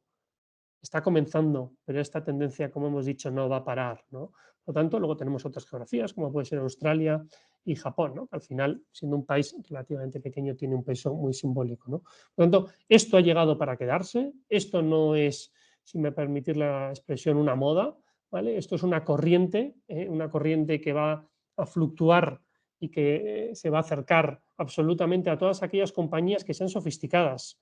Todas aquellas compañías que tengan interés en diversificar sus fuentes de financiación van a tener encima de la mesa una opción muy interesante. Antes veíamos el gráfico, y si me permitís voy a la slide anterior. ¿Por qué se produce esta disyuntiva, ¿no? ¿Por qué en España estamos en niveles de 85-15 y pasemos al caso de Estados Unidos, estamos en niveles de 20-80? La respuesta es muy clara. El nivel de sofisticación de los mercados de capitales, por un lado, el nivel de profesionalización de las compañías, por otro, y en tercer lugar, el tamaño de las compañías. Para el acceso a los mercados de capitales, en términos generales, el importe mínimo no es bajo. Se exige en torno a 200 millones de euros o de dólares. idealmente 500 para niveles de compañías investment grade. Estamos hablando de compañías de que van a tener un EBITDA en torno a los 100, 120 millones de euros. ¿Vale? Es verdad que existe, por otro lado, un mercado de capitales que está con una curva exponencial espectacular, que es el famoso direct lending, por otro lado también las colocaciones privadas. En ese mundo el límite digamos, de importe no existe. Por lo tanto, ahí sí que tenemos una capacidad para levantar montantes de dinero que pueden ir desde unos pocos millones de dólares o de euros. ¿Vale? Por lo tanto, como veis, aquí hay mucho que tratar, hay mucho que analizar y básicamente un buen asesor que quiera asesorar tanto el lado del equity como el de la deuda es fundamental que conozca muy bien estos tres campos que mostramos en esta presentación. Yo siempre digo que el año 2020 todos lo recordamos como, o con palabras como puede ser COVID, ¿no? Incluso si me utilizáis una palabra, ¿no? que sea simbólica para el año 2021 puede ser igual vacuna, ¿no? Afortunadamente. Pero si pensamos en una palabra que defina el año 2020 dentro de los mercados de capitales, dentro de la banca de inversión, es deuda o estructura de capital. Las compañías no se han preocupado en vender durante el año 2020 porque en muchos sectores no había esa posibilidad. Las compañías lo que se han preocupado es mantener estructuras de capital sólidas, un buen split entre equity y deuda, un buen split entre deuda bancaria y bonos, ¿vale? Con distintas tipologías de bono. Eso ha permitido a las compañías más solventes sobrevivir y pasar la crisis en la cual estamos todavía padeciendo de forma relativamente cómoda. Y aquellas compañías que no han hecho los deberes, aquellas compañías que no han tenido la capacidad de sofisticarse a través de sus equipos internos, a través de asesores contratados externamente, se han encontrado con numerosos problemas. ¿Vale? Es verdad que afortunadamente la liquidez que tenemos ahora en el mercado bueno, no sé si utilizar la palabra afortunadamente, pero la liquidez es muy extensa, ¿no? Y eso ha favorecido a que no nos hayamos encontrado en situaciones tan convulsas como ocurrió durante el periodo 2008 al año 2012, ¿no? La anterior crisis. Pero dicho lo cual, los precios han aumentado, los márgenes se han incrementado, ¿no? Por lo tanto, en esos momentos convulsos, una compañía debe tener muy claro cuáles son los mecanismos que debe seguir. Una compañía debe tener muy claro que si la situación se complica, tengo un plan B, un plan C y un plan D. Por lo tanto, la buena estructura de capital de las compañías es un factor fundamental. Y cualquier inversor de equity debe tener en cuenta cómo está estructurado esa compañía. Si seguimos avanzando, yo creo que este gráfico es muy evidente de cuál ha sido la evolución de los mercados de capitales. Podéis ver, no tengo gráficos a nivel del año 2007-2008, el crecimiento en el momento que llegó la anterior crisis fue exponencial. ¿Vale? ¿Por qué? Porque aquí se cerró el grifo, como he dicho anteriormente. Aquí se cerró las posibilidades de financiarse a través de deuda bancaria. Y luego el crecimiento ha sido muy significativo año tras año, el año actual superior que el anterior superior que hace 2 años, ¿no? Esa tendencia ha sido clarísima. Esto sí que es una clara evidencia, ¿no? Si os muestro este gráfico y os acordáis del gráfico anterior que he puesto, que me vais a permitir que juegue con las slides, este gráfico aquí demuestra claramente, esta es la tendencia de la banca retail, esta es la tendencia de la banca minorista, esta es la tendencia de los mercados de capitales, esta es la tendencia de la banca de inversión, ¿no? Por lo tanto, yo creo que una imagen vale más que 1000 palabras, ¿no? Aquí hay mucho por hacer en muchas geografías y el crecimiento es más que significativo, ¿no? Para muestra, un botón. Os he puesto aquí una referencia del IBEX 35. El IBEX 35 es un índice bursátil español que básicamente, como seguro que muchos conocen, está compuesto por las 35 empresas con más liquidez. Ojo, no las 35 empresas más grandes, las 35 empresas con más liquidez y luego ese índice está ponderado por la capitalización bursátil de cada una de esas compañías. Muy simbólico, fijaros el gráfico superior arriba, año 2010, se ha reducido hasta el año 2015, en apenas 5 años, un 40% la deuda que tenían estas compañías con financiación bancaria. Un 40%. Y fijaros en la parte inferior, se ha incrementado dentro del mercado de capitales, que es renta fija, estamos hablando de compañías no financieras, se ha incrementado en un 23%. ¿Vale? Aquí también me podéis decir, bueno, ¿y cómo se cubre el casi 20% de diferencia? Aquí lo que ocurrió es que se produjo una reducción muy significativa de la deuda porque, pues obviamente, la anterior crisis, la crisis del COVID, pues a nivel operativo las compañías sufrieron. ¿no? Como ha pasado recientemente con la crisis actual de COVID, quería decir con la crisis del año 2008 de la subprime, ¿no? Si lo denominamos así. Por lo tanto, ese gap es reducción de deuda. Pero me parece muy simbólico y muy significativo como las compañías más sofisticadas que tenemos en España, las compañías, digamos, con mayor capacidad de plantearse distintas alternativas, han reducido en apenas 5 años, en el momento que hubo la evolución y la creación de los mercados de capitales en España, digamos, cuando los mercados de capitales en España se hicieron adultos, ¿no? Cumplieron 18 años, se produjo una reducción de la deuda bancaria en un 40% y un incremento de los mercados de capitales en casi un 23%. Aquí, como podemos ver, pues antes del año 2009, como he dicho anteriormente, ¿quién emitía? Esto es un ejemplo, no son todas las compañías, pues emitían las grandes compañías españolas que son muy conocidas por parte de todos. De hecho, muchas de ellas, bueno, las 4 que hemos puesto aquí tienen una presencia muy significativa, afortunadamente, en México y en países latinoamericanos, ¿no? Pero no existía el mundo high yield, ¿vale? Que ahora entraremos. Como he dicho, el mundo high yield se creó por la crisis, porque las compañías querían una alternativa. Las compañías querían diversificar sus fuentes de financiación y muchas de ellas también vieron que la deuda bancaria no les permitía cubrir sus necesidades, ¿vale? Por lo tanto, tenían que buscar un plan B. Y como sabemos, las compañías tienen 3 alternativas: equity, deuda bancaria y mercado de capitales. El que encuentre una cuarta alternativa, estoy convencido que le van a dar el Nobel de Economía. Pero a día de hoy, esas 3 alternativas son las que tenemos encima de la mesa. Y fijaros qué crecimiento, ¿vale? De no existir, en color azul más clarito, de no existir a seguir existiendo. He puesto el gráfico hasta 2014, pero por supuesto se pueden imaginar que esta tendencia sigue siendo creciente año tras año en la parte investment grade, por supuesto, y por supuesto high yield, que fue la novedad que tuvimos en los mercados. Pero ojo, hay que contar todo. ¿Cuál es la llave para el acceso a este mercado? ¿Vale? Voy un poquito para atrás. ¿Cuál es la llave para acceder a los mercados de capitales? Como he dicho aquí, en la deuda bancaria no se requiere de rating externo. Vamos a entrar a hablar y a discutir un poco sobre eso. En los mercados de capitales sí, digo normalmente, ¿vale? Cuando digo normalmente es el 95%, me atrevería a decir casi el 99% de las operaciones requieren un rating externo. Ojo, ¿qué es un rating externo? Un rating es una nota, una opinión, una evaluación que da una agencia de rating. ¿Cuáles son las agencias de rating que dominan el mercado y tienen absolutamente controlados los mercados de capitales? 3. Las Big Three. Standard & Poor's, Moody's y Fitch.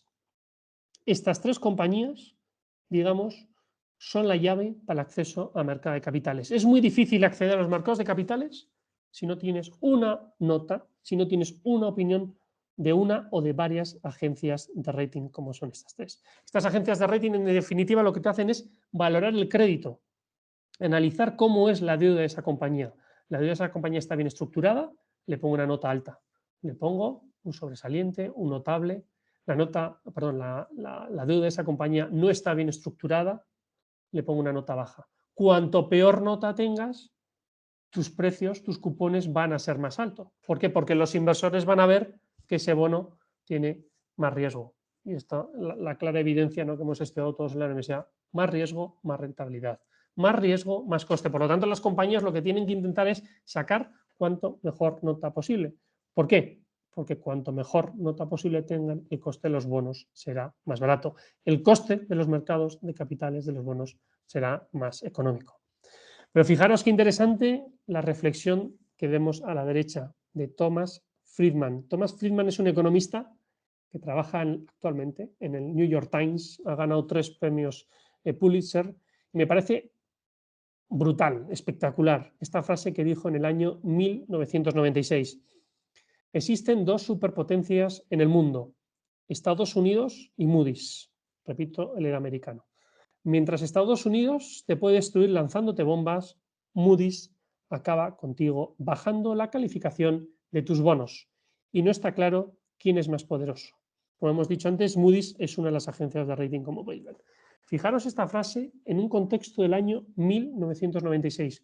Yo os puedo asegurar que si en el año 1996, en el año 2000 o en el año 2010 decimos esta frase, no digo en la calle, en Madrid, en Barcelona o en cualquier ciudad española, no, en una escuela de negocios española, en el año 2010, esta frase no se entiende. Probablemente, y afortunadamente tengo muchos amigos mexicanos y latinoamericanos, esto afortunadamente ya estamos todos aprendiendo, pero la realidad es que esto a España ha llegado relativamente poco, cuando lo teníamos en nuestros vecinos del otro lado, en este caso tanto americanos como el Reino Unido, ¿no? Lo teníamos altamente evolucionado este mercado. Y en España, si me permitís la expresión, no la olíamos, no teníamos operaciones de esta estructura. Por lo tanto, esta frase me parece muy simbólico el aspecto del timing, que se realizara en 1996, y refleja el nivel de sofisticación que tiene Estados Unidos, lo cual es más que evidente pues, con otros países, y hago la comparación con respecto a España, y también refleja el poder que tienen las agencias de rating, ¿vale? No está muy claro, ¿no? Si una agencia de rating te baja una agencia de rating te baja tu rating, te baja tu nota, eso es dramático para la compañía, ¿vale? Y es fundamental que eso los analistas de equity lo tengamos en cuenta. Tenemos que mirar cuál es el rating que tiene la compañía. Ojo, rating de la compañía y rating de las emisiones. Puede ser distinto el rating que tiene una compañía con el rating que tienen los bonos de esa misma compañía, ¿vale? Y ahí podemos discutir aspectos más técnicos, como puede ser el recovery analysis, que nos llevaría por lo menos un par de horas la explicación, ¿no? Pero podéis ver, esto sí que es capacidad de estructurar la deuda. Esto es fundamental conocerlo, porque si una compañía, su deuda se va a encarecer, obviamente su WACC se va a encarecer. Y si la WACC se encarece, el descuento de flujo de caja será mejor, el precio por acción bajará. Por lo tanto, es fundamental conocer el nivel de crédito de la compañía, conocer cómo se ha estructurado la deuda de la compañía. Pero ojo, hay más temas, no nos quedamos aquí. Es fundamental conocer cuál es la situación del país donde opera la compañía. Y lo que les voy a contar ahora, desde mi punto de vista, creo que va a suponer un cierto shock, ¿vale? Si me permiten la expresión. Una compañía se tiene que correlacionar con el soberano de su país, ¿vale? Aquí tenemos varios ejemplos muy simbólicos. Periodo 2010-2012. Pongo estos periodos porque son los más simbólicos, pero perfectamente lo podríamos haber hecho con el año 2020-2021, es decir, la crisis del COVID. Pero como la crisis ha durado menos tiempo, el impacto es menor, por lo tanto, a nivel de imagen parece como que tiene, digamos, no se aprecia tanto, ¿no? En el año 2010, el rating del soberano de España era de AA. Si me permitís la expresión, lo que voy a hacer es una equivalencia de 0 a 10, porque si no, con tantas letras igual nos mareamos, ¿vale? Voy a hacer una equivalencia como si fuesen las notas escolares, ¿no? Pues 10, 9 equivale a un sobresaliente, ¿no? Una buena nota, 8, 7 un notable, el 5 es el aprobado, ¿no? Y luego de 5 para abajo está suspendido, ¿no? Si me permitís digamos, ese símil, ¿no? Si vemos el caso de España en el año 2010, era un notable alto, pues un 8, un 8,5. En el año 2012, debido a la anterior crisis, y no voy a entrar en juicios de por qué se bajó tanto el rating, bajó a niveles de BBB-, es decir, 5 sobre 10 aprobado, raspado. Básicamente, por ponernos un poco en contexto, pues pasamos desde una deuda sobre PIB del 40% a niveles del 90%, y por supuesto ahora estamos ya por encima del 100%, pero bueno, eso fue un poco lo que provocó, ¿no? Y el paro, desgraciadamente, se incrementó por la crisis económica mundial muy sustancialmente en nuestro país, ¿no? Pero vamos a fijarnos en este caso. Caso de Iberdrola. Iberdrola es una utility muy conocida a nivel mundial, de hecho tiene una presencia muy significativa en México. Iberdrola es una compañía que apenas un 10, un 15% de sus ventas corresponde a España, de sus ventas de su EBITDA, ¿vale?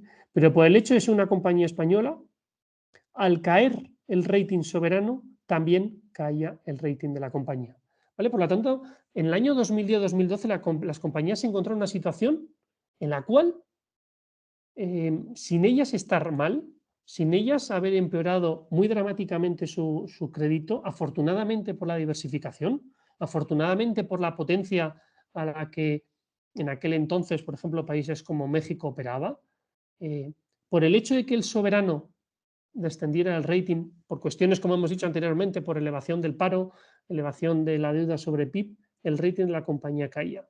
Y dices, pero bueno, esta situación, ¿por qué es así? Si yo, digamos, el peso español mío, aunque sea una compañía española, he hecho los deberes, me he sabido diversificar, ¿Y me penaliza tanto el hecho de que el soberano caiga, que el rating del país caiga? La respuesta es sí, ¿vale? Y podemos entrar en un debate de por qué actúan así las agencias de rating, y probablemente si explicáramos las metodologías podríamos comprender muchos aspectos. Pero porque nos pongamos un poco en situación, un inversor institucional, es decir, una aseguradora, un fondo de pensiones y demás, que está ubicado en Reino Unido, los más potentes, Alemania y en países escandinavos, contemplan y aprecian una compañía española como una compañía española, per se. Por lo tanto, su diversificación es un aspecto fundamental y gracias a eso permite que en este caso concreto, como pueden ver en la slide, el rating fuera un poco mejor. O sea, el rating de la compañía era mejor que el rating del país, ¿vale? Esto es un 5/10 y esto es un 6/10. ¿Vale? Por lo tanto, es fundamental todos estos aspectos analizarlos, porque aquí, esta compañía, los bonos de Iberdrola, durante un periodo de menos de 18 meses, aumentaron muy sustancialmente, como he dicho antes. Y al aumentar sustancialmente los bonos, eso provoca que, como hemos dicho, su coste aumenta. Y si su coste aumenta, los gastos financieros aumentan. Y si aumentan los gastos financieros, el flujo de caja se reduce. Y si se reduce el flujo de caja, cae la cotización de la compañía. Por lo tanto, no nos podemos despreocupar de este aspecto. Es fundamental mantener una estructura de capital sólida y estable, ¿no? Idealmente. Pero esto no ha terminado aquí. Vamos a ver un ejemplo realmente peculiar. Irlanda. Irlanda fue un país, fue intervenido, sufrió cierta situación convulsa, ¿vale? Por lo tanto, el año 2012 tenía un rating, ¿vale? En este caso, de una agencia de rating, Standard & Poor's, con un rating triple B+. Esto equivale a un 7,5, un 8/10, ¿vale? Pero fíjense, el mismo año, pero otra agencia de rating, el mismo mes, pero otra agencia de rating, no decía que era triple B+, decía que era BA1, ¿vale? Esto equivale a un 4/10. Por lo tanto, si yo soy un inversor institucional, ¿cuál es el crédito de la compañía? ¿Irlanda es un 7/10, pongamos, en junio de 2012? ¿O Irlanda es un 4/10 en junio de 2012? Si yo soy un inversor institucional y le quiero dar dinero a Irlanda, porque me lo pide Irlanda, y estoy dispuesto a darle $1.000 millones, ¿qué se lo doy? ¿Al 1% porque es un 7/10? ¿O se lo doy al 4% porque tiene más riesgo? Estamos viendo incongruencias en las agencias de rating para un soberano. Esto no es la excepción que confirma la regla. Tenemos casos así, ¿vale? Por lo tanto, esto no es una crítica ni muchísimo menos a las agencias de rating, que eso también es un debate que podemos entrar, dicho lo cual, los análisis que tienen y digamos, las metodologías son muy exhaustivas y con un nivel muy fino, si me permiten la expresión, pero a veces se producen incongruencias. Por lo tanto, nos encontramos en una situación ante menos peculiar, ¿vale? Y ya les digo que esto no es la excepción que confirma la regla. Me parece muy evidente o muy necesario cuando hablamos de los mercados de capitales todos los nuevos productos que se han producido. O sea, ha habido productos que hace apenas unos pocos años no los teníamos. Los cocos. Los cocos son una tipología de bonos, híbridos muy enfocado a entidades financieras que lo que hacen es absorber pérdidas. Si la compañía, en este caso la entidad financiera, tiene pérdidas, tienden a ser perpetuos. ¿Vale? Por lo tanto, ya no estamos hablando de un préstamo a 3 años, a 5 años, o un bono a 7 años, a 12 años. Estamos hablando de bonos que son perpetuos y además con la posibilidad de que el cupón, es decir, la rentabilidad que da el bono a los inversionistas, se pueda paralizar o diferir, ¿no? Por lo tanto, son bonos muy peculiares, ¿no? De hecho, dentro del mundo corporate, los bonos híbridos a nivel de agencias de rating pueden llegar a computar como si fuese equity.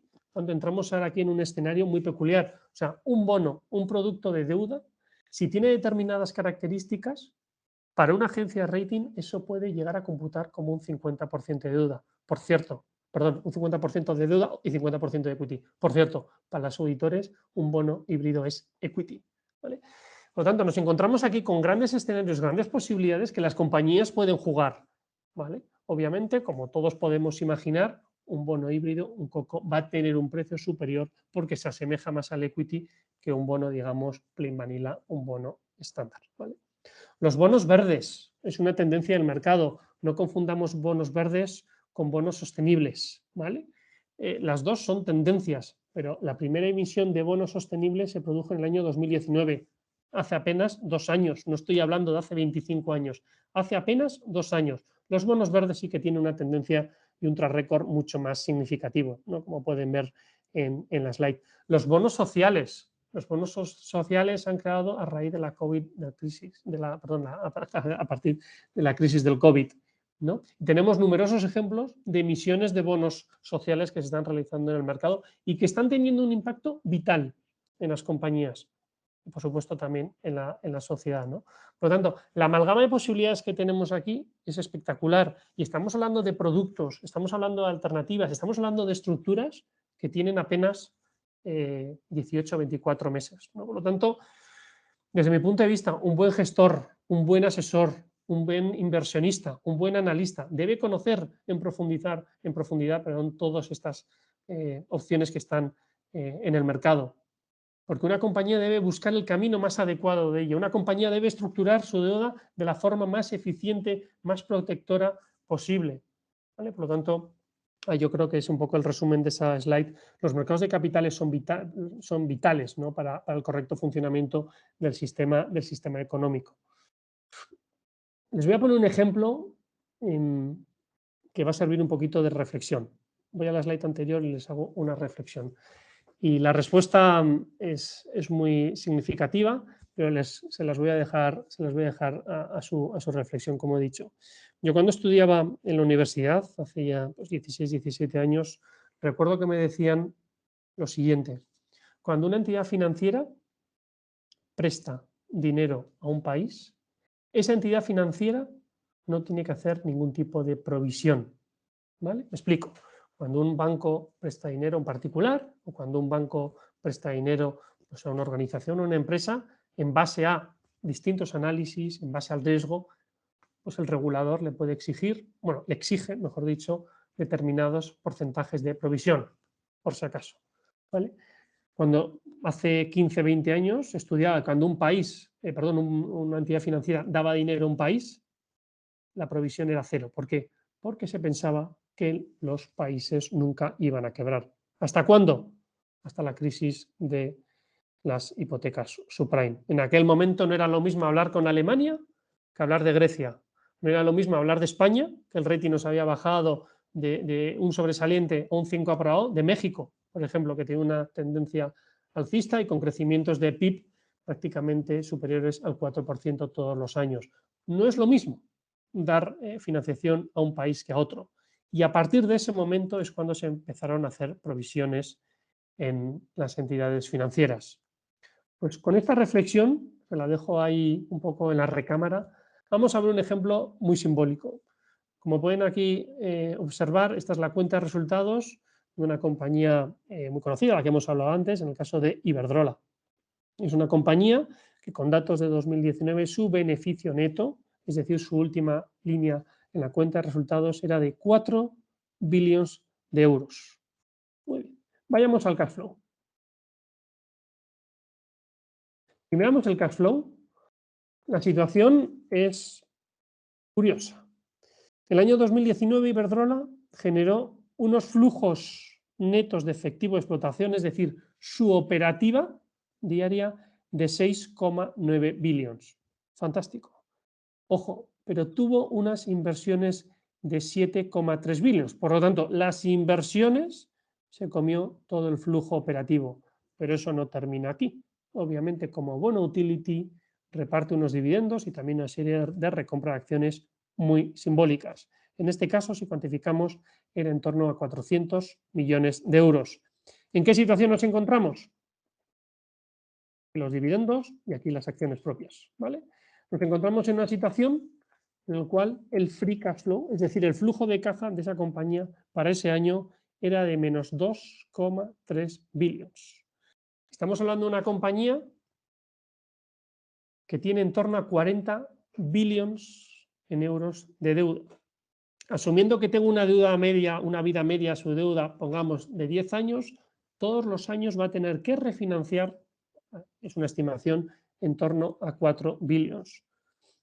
La refinanciación que se produce de esos 4 billones todos los años, 4 billones en 2021, 4 billones en 2022, 4 billones en 2023, a modo de promedio, se enfrenta en el otro lado de la moneda con una generación de caja negativa, ¿vale? Que no es un hecho simbólico al año que estamos viendo. Pueden ver perfectamente para el año 2020 que es exactamente igual. ¿Por qué? Porque son compañías que operan en sectores muy estables, compañías que algunos de sus negocios están regulados, con una solvencia y una capacidad estupenda, con unos ratings externos pues de notable alto, sobresaliente, ¿vale? Por no decirlo en cuanto a letras.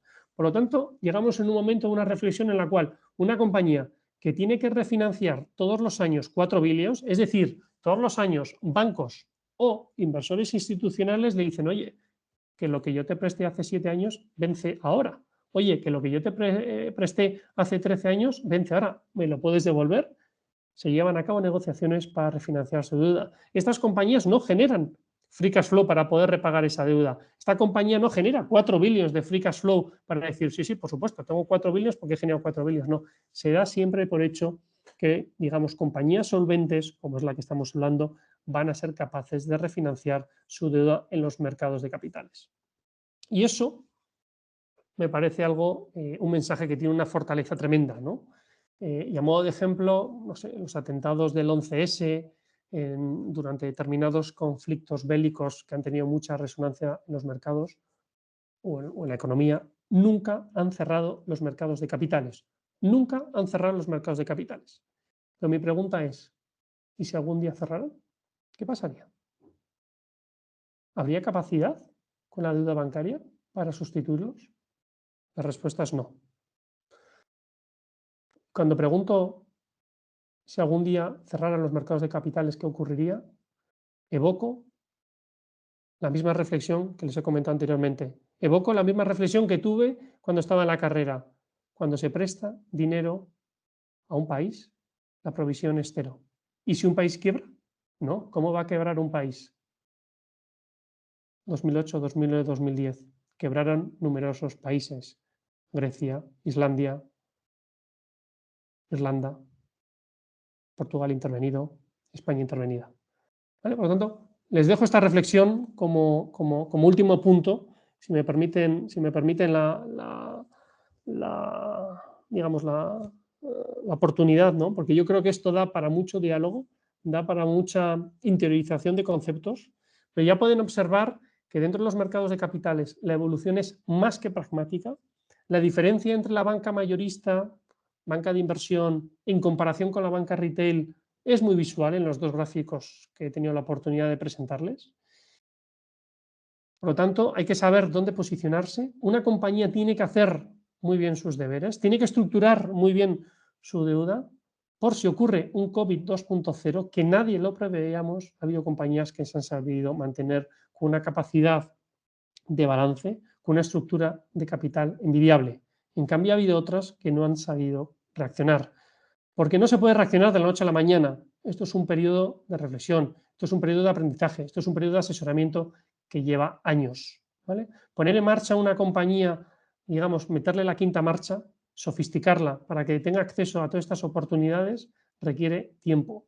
Y las compañías que se sepan adaptar son las que claramente van a sobrevivir. Y si ocurriera, Dios no quiera, otra situación tan convulsa como la que hemos vivido en los últimos 18 meses por la crisis del COVID, pues desafortunadamente seguro que habrá empresas que no habrán aprendido la lección, como ocurre en muchos aspectos de la vida. Y aquellas compañías que se están poniendo ya las pilas, aquellas compañías que se están profesionalizando, aquellas compañías que están confiando en asesores, que están aumentando sus equipos internos a nivel de sofisticación interna, son las que van a tener claramente ese, no voy a decir one step ahead, sino varios step ahead en comparación con otras compañías que, por desgracia, se van a quedar repitiendo curso, ¿no? Si me permiten la expresión. Pues, Joaquín, Jorge, por mi lado he intentado ajustarme al tiempo y, por supuesto, que estoy a disposición de todos.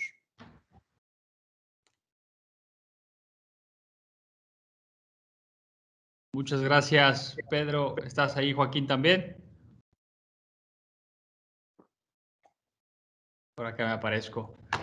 Muchas gracias por la ponencia. Sin duda siempre es una cátedra y uno aprende de cosas que ni siquiera sabía que estaban en el mapa desde afuera del mercado de deuda.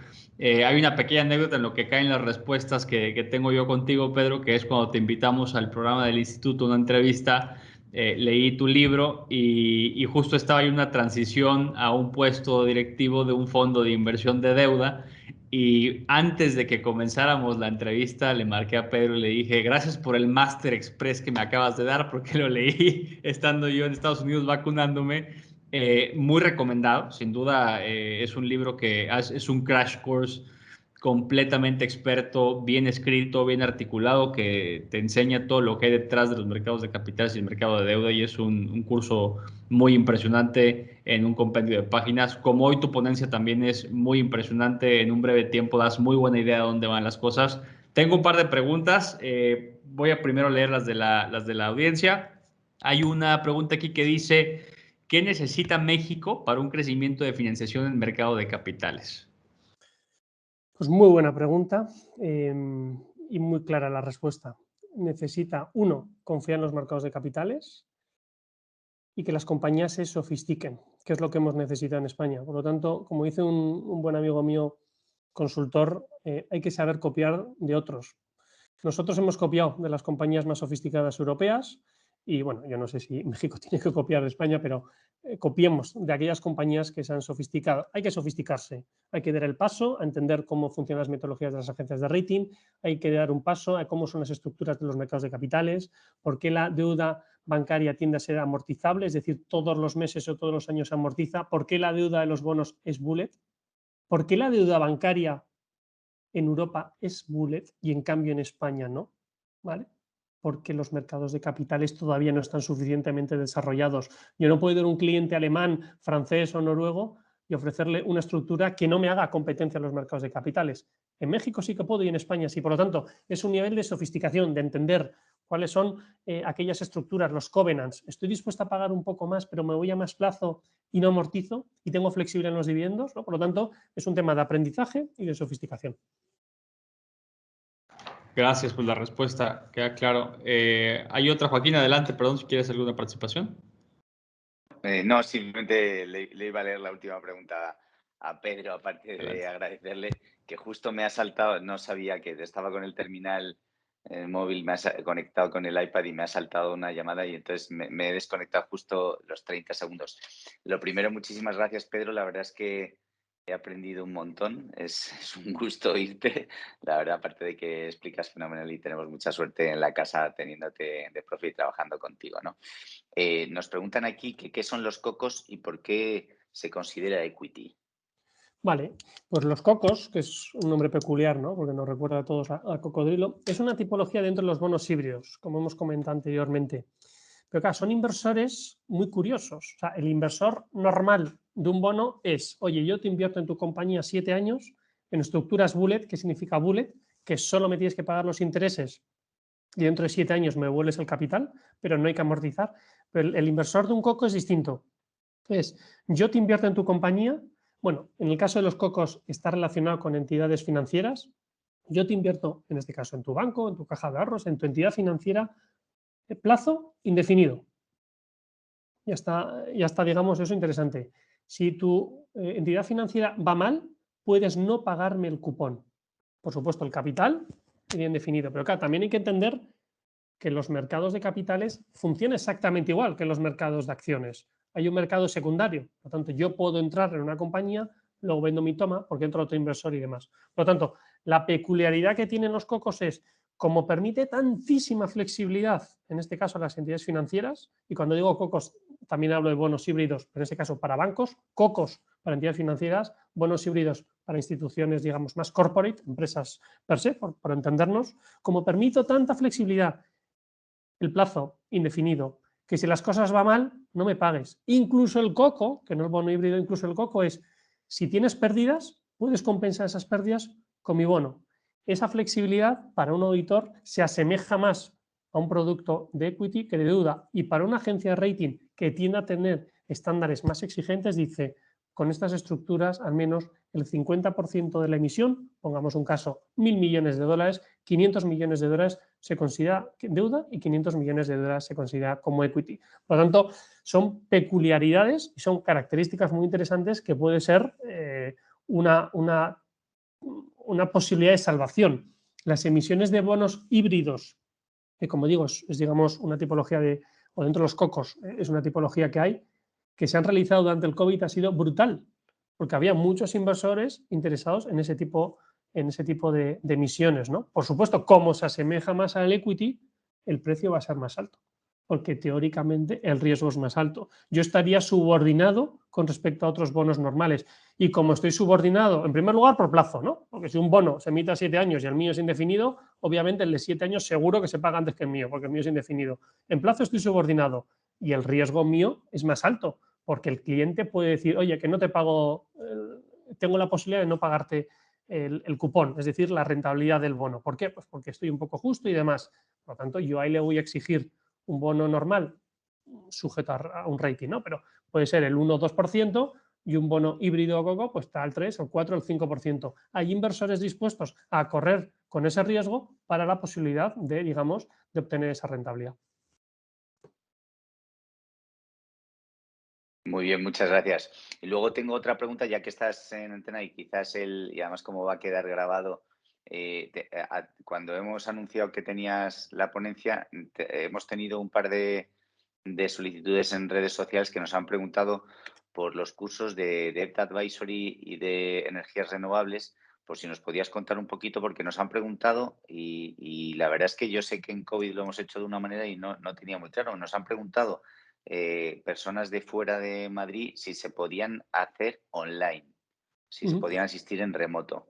Ya Pues aprovechando que tú eres el director de los dos, ya te lo pregunto Pues directamente. la respuesta es sí. De hecho, tenemos en torno al 50% de los alumnos que son online. Concretamente en el curso de Debt Advisory, que lo comenzamos el lunes de esta semana, el día 4, el 50% eran online, 50% presencial. Casualidades que fue así. En las ediciones anteriores hemos estado con un split muy parecido. Y en cuanto a geografías, pues obviamente siempre es gente de habla castellana, hispana, pues, tenemos mucha gente de México, mucha gente de Panamá y luego, por supuesto, hay distintas geografías, gente española que se ha conectado de Londres y luego presencialmente, obviamente, los que están basados en Madrid. Estamos funcionando muy bien. Afortunadamente, las comunicaciones en el IEB, yo creo que puedo decir, pues, lo mismo que el IEB es el centro europeo con mayores terminales de Bloomberg, puedo decir que es el centro más digital o la escuela de negocios más digital, claramente, por lo tanto, funciona fenomenal. Y en cuanto a un poquito las tipologías de los programas, pues el programa de Debt Advisory está muy enfocado en hablar de los mercados de capitales. Todo esto que hemos intentado resumir en escasamente 45 minutos, lo que hacemos son 70 horas de formación, entrando a un detalle muy claro. Y el programa de energías renovables lo que busca es un poco explicar pues, toda aquella, digamos, nuevas tipologías de productos que hay en el ámbito verde y sostenible. No es lo mismo un Project Finance verde que un bono verde, que una estructura, en este caso, de mercado de capitales, de financiación corporativa sostenible, ¿no? Por lo tanto, todas esas cuestiones, por supuesto, también entrando en valoración de compañías del mundo sostenible, cómo se hace la valoración a través de descuentos de flujo de caja, de múltiplos de cotizadas, múltiplos de transacciones, ¿no? Por lo tanto, el programa de energía verde y sostenible está enfocado en esa tipología. El programa de Debt Advisory es, digamos, más generalista y lo que hace es profundizar en la deuda bancaria, en los mercados de capitales, tanto de deuda como de equity.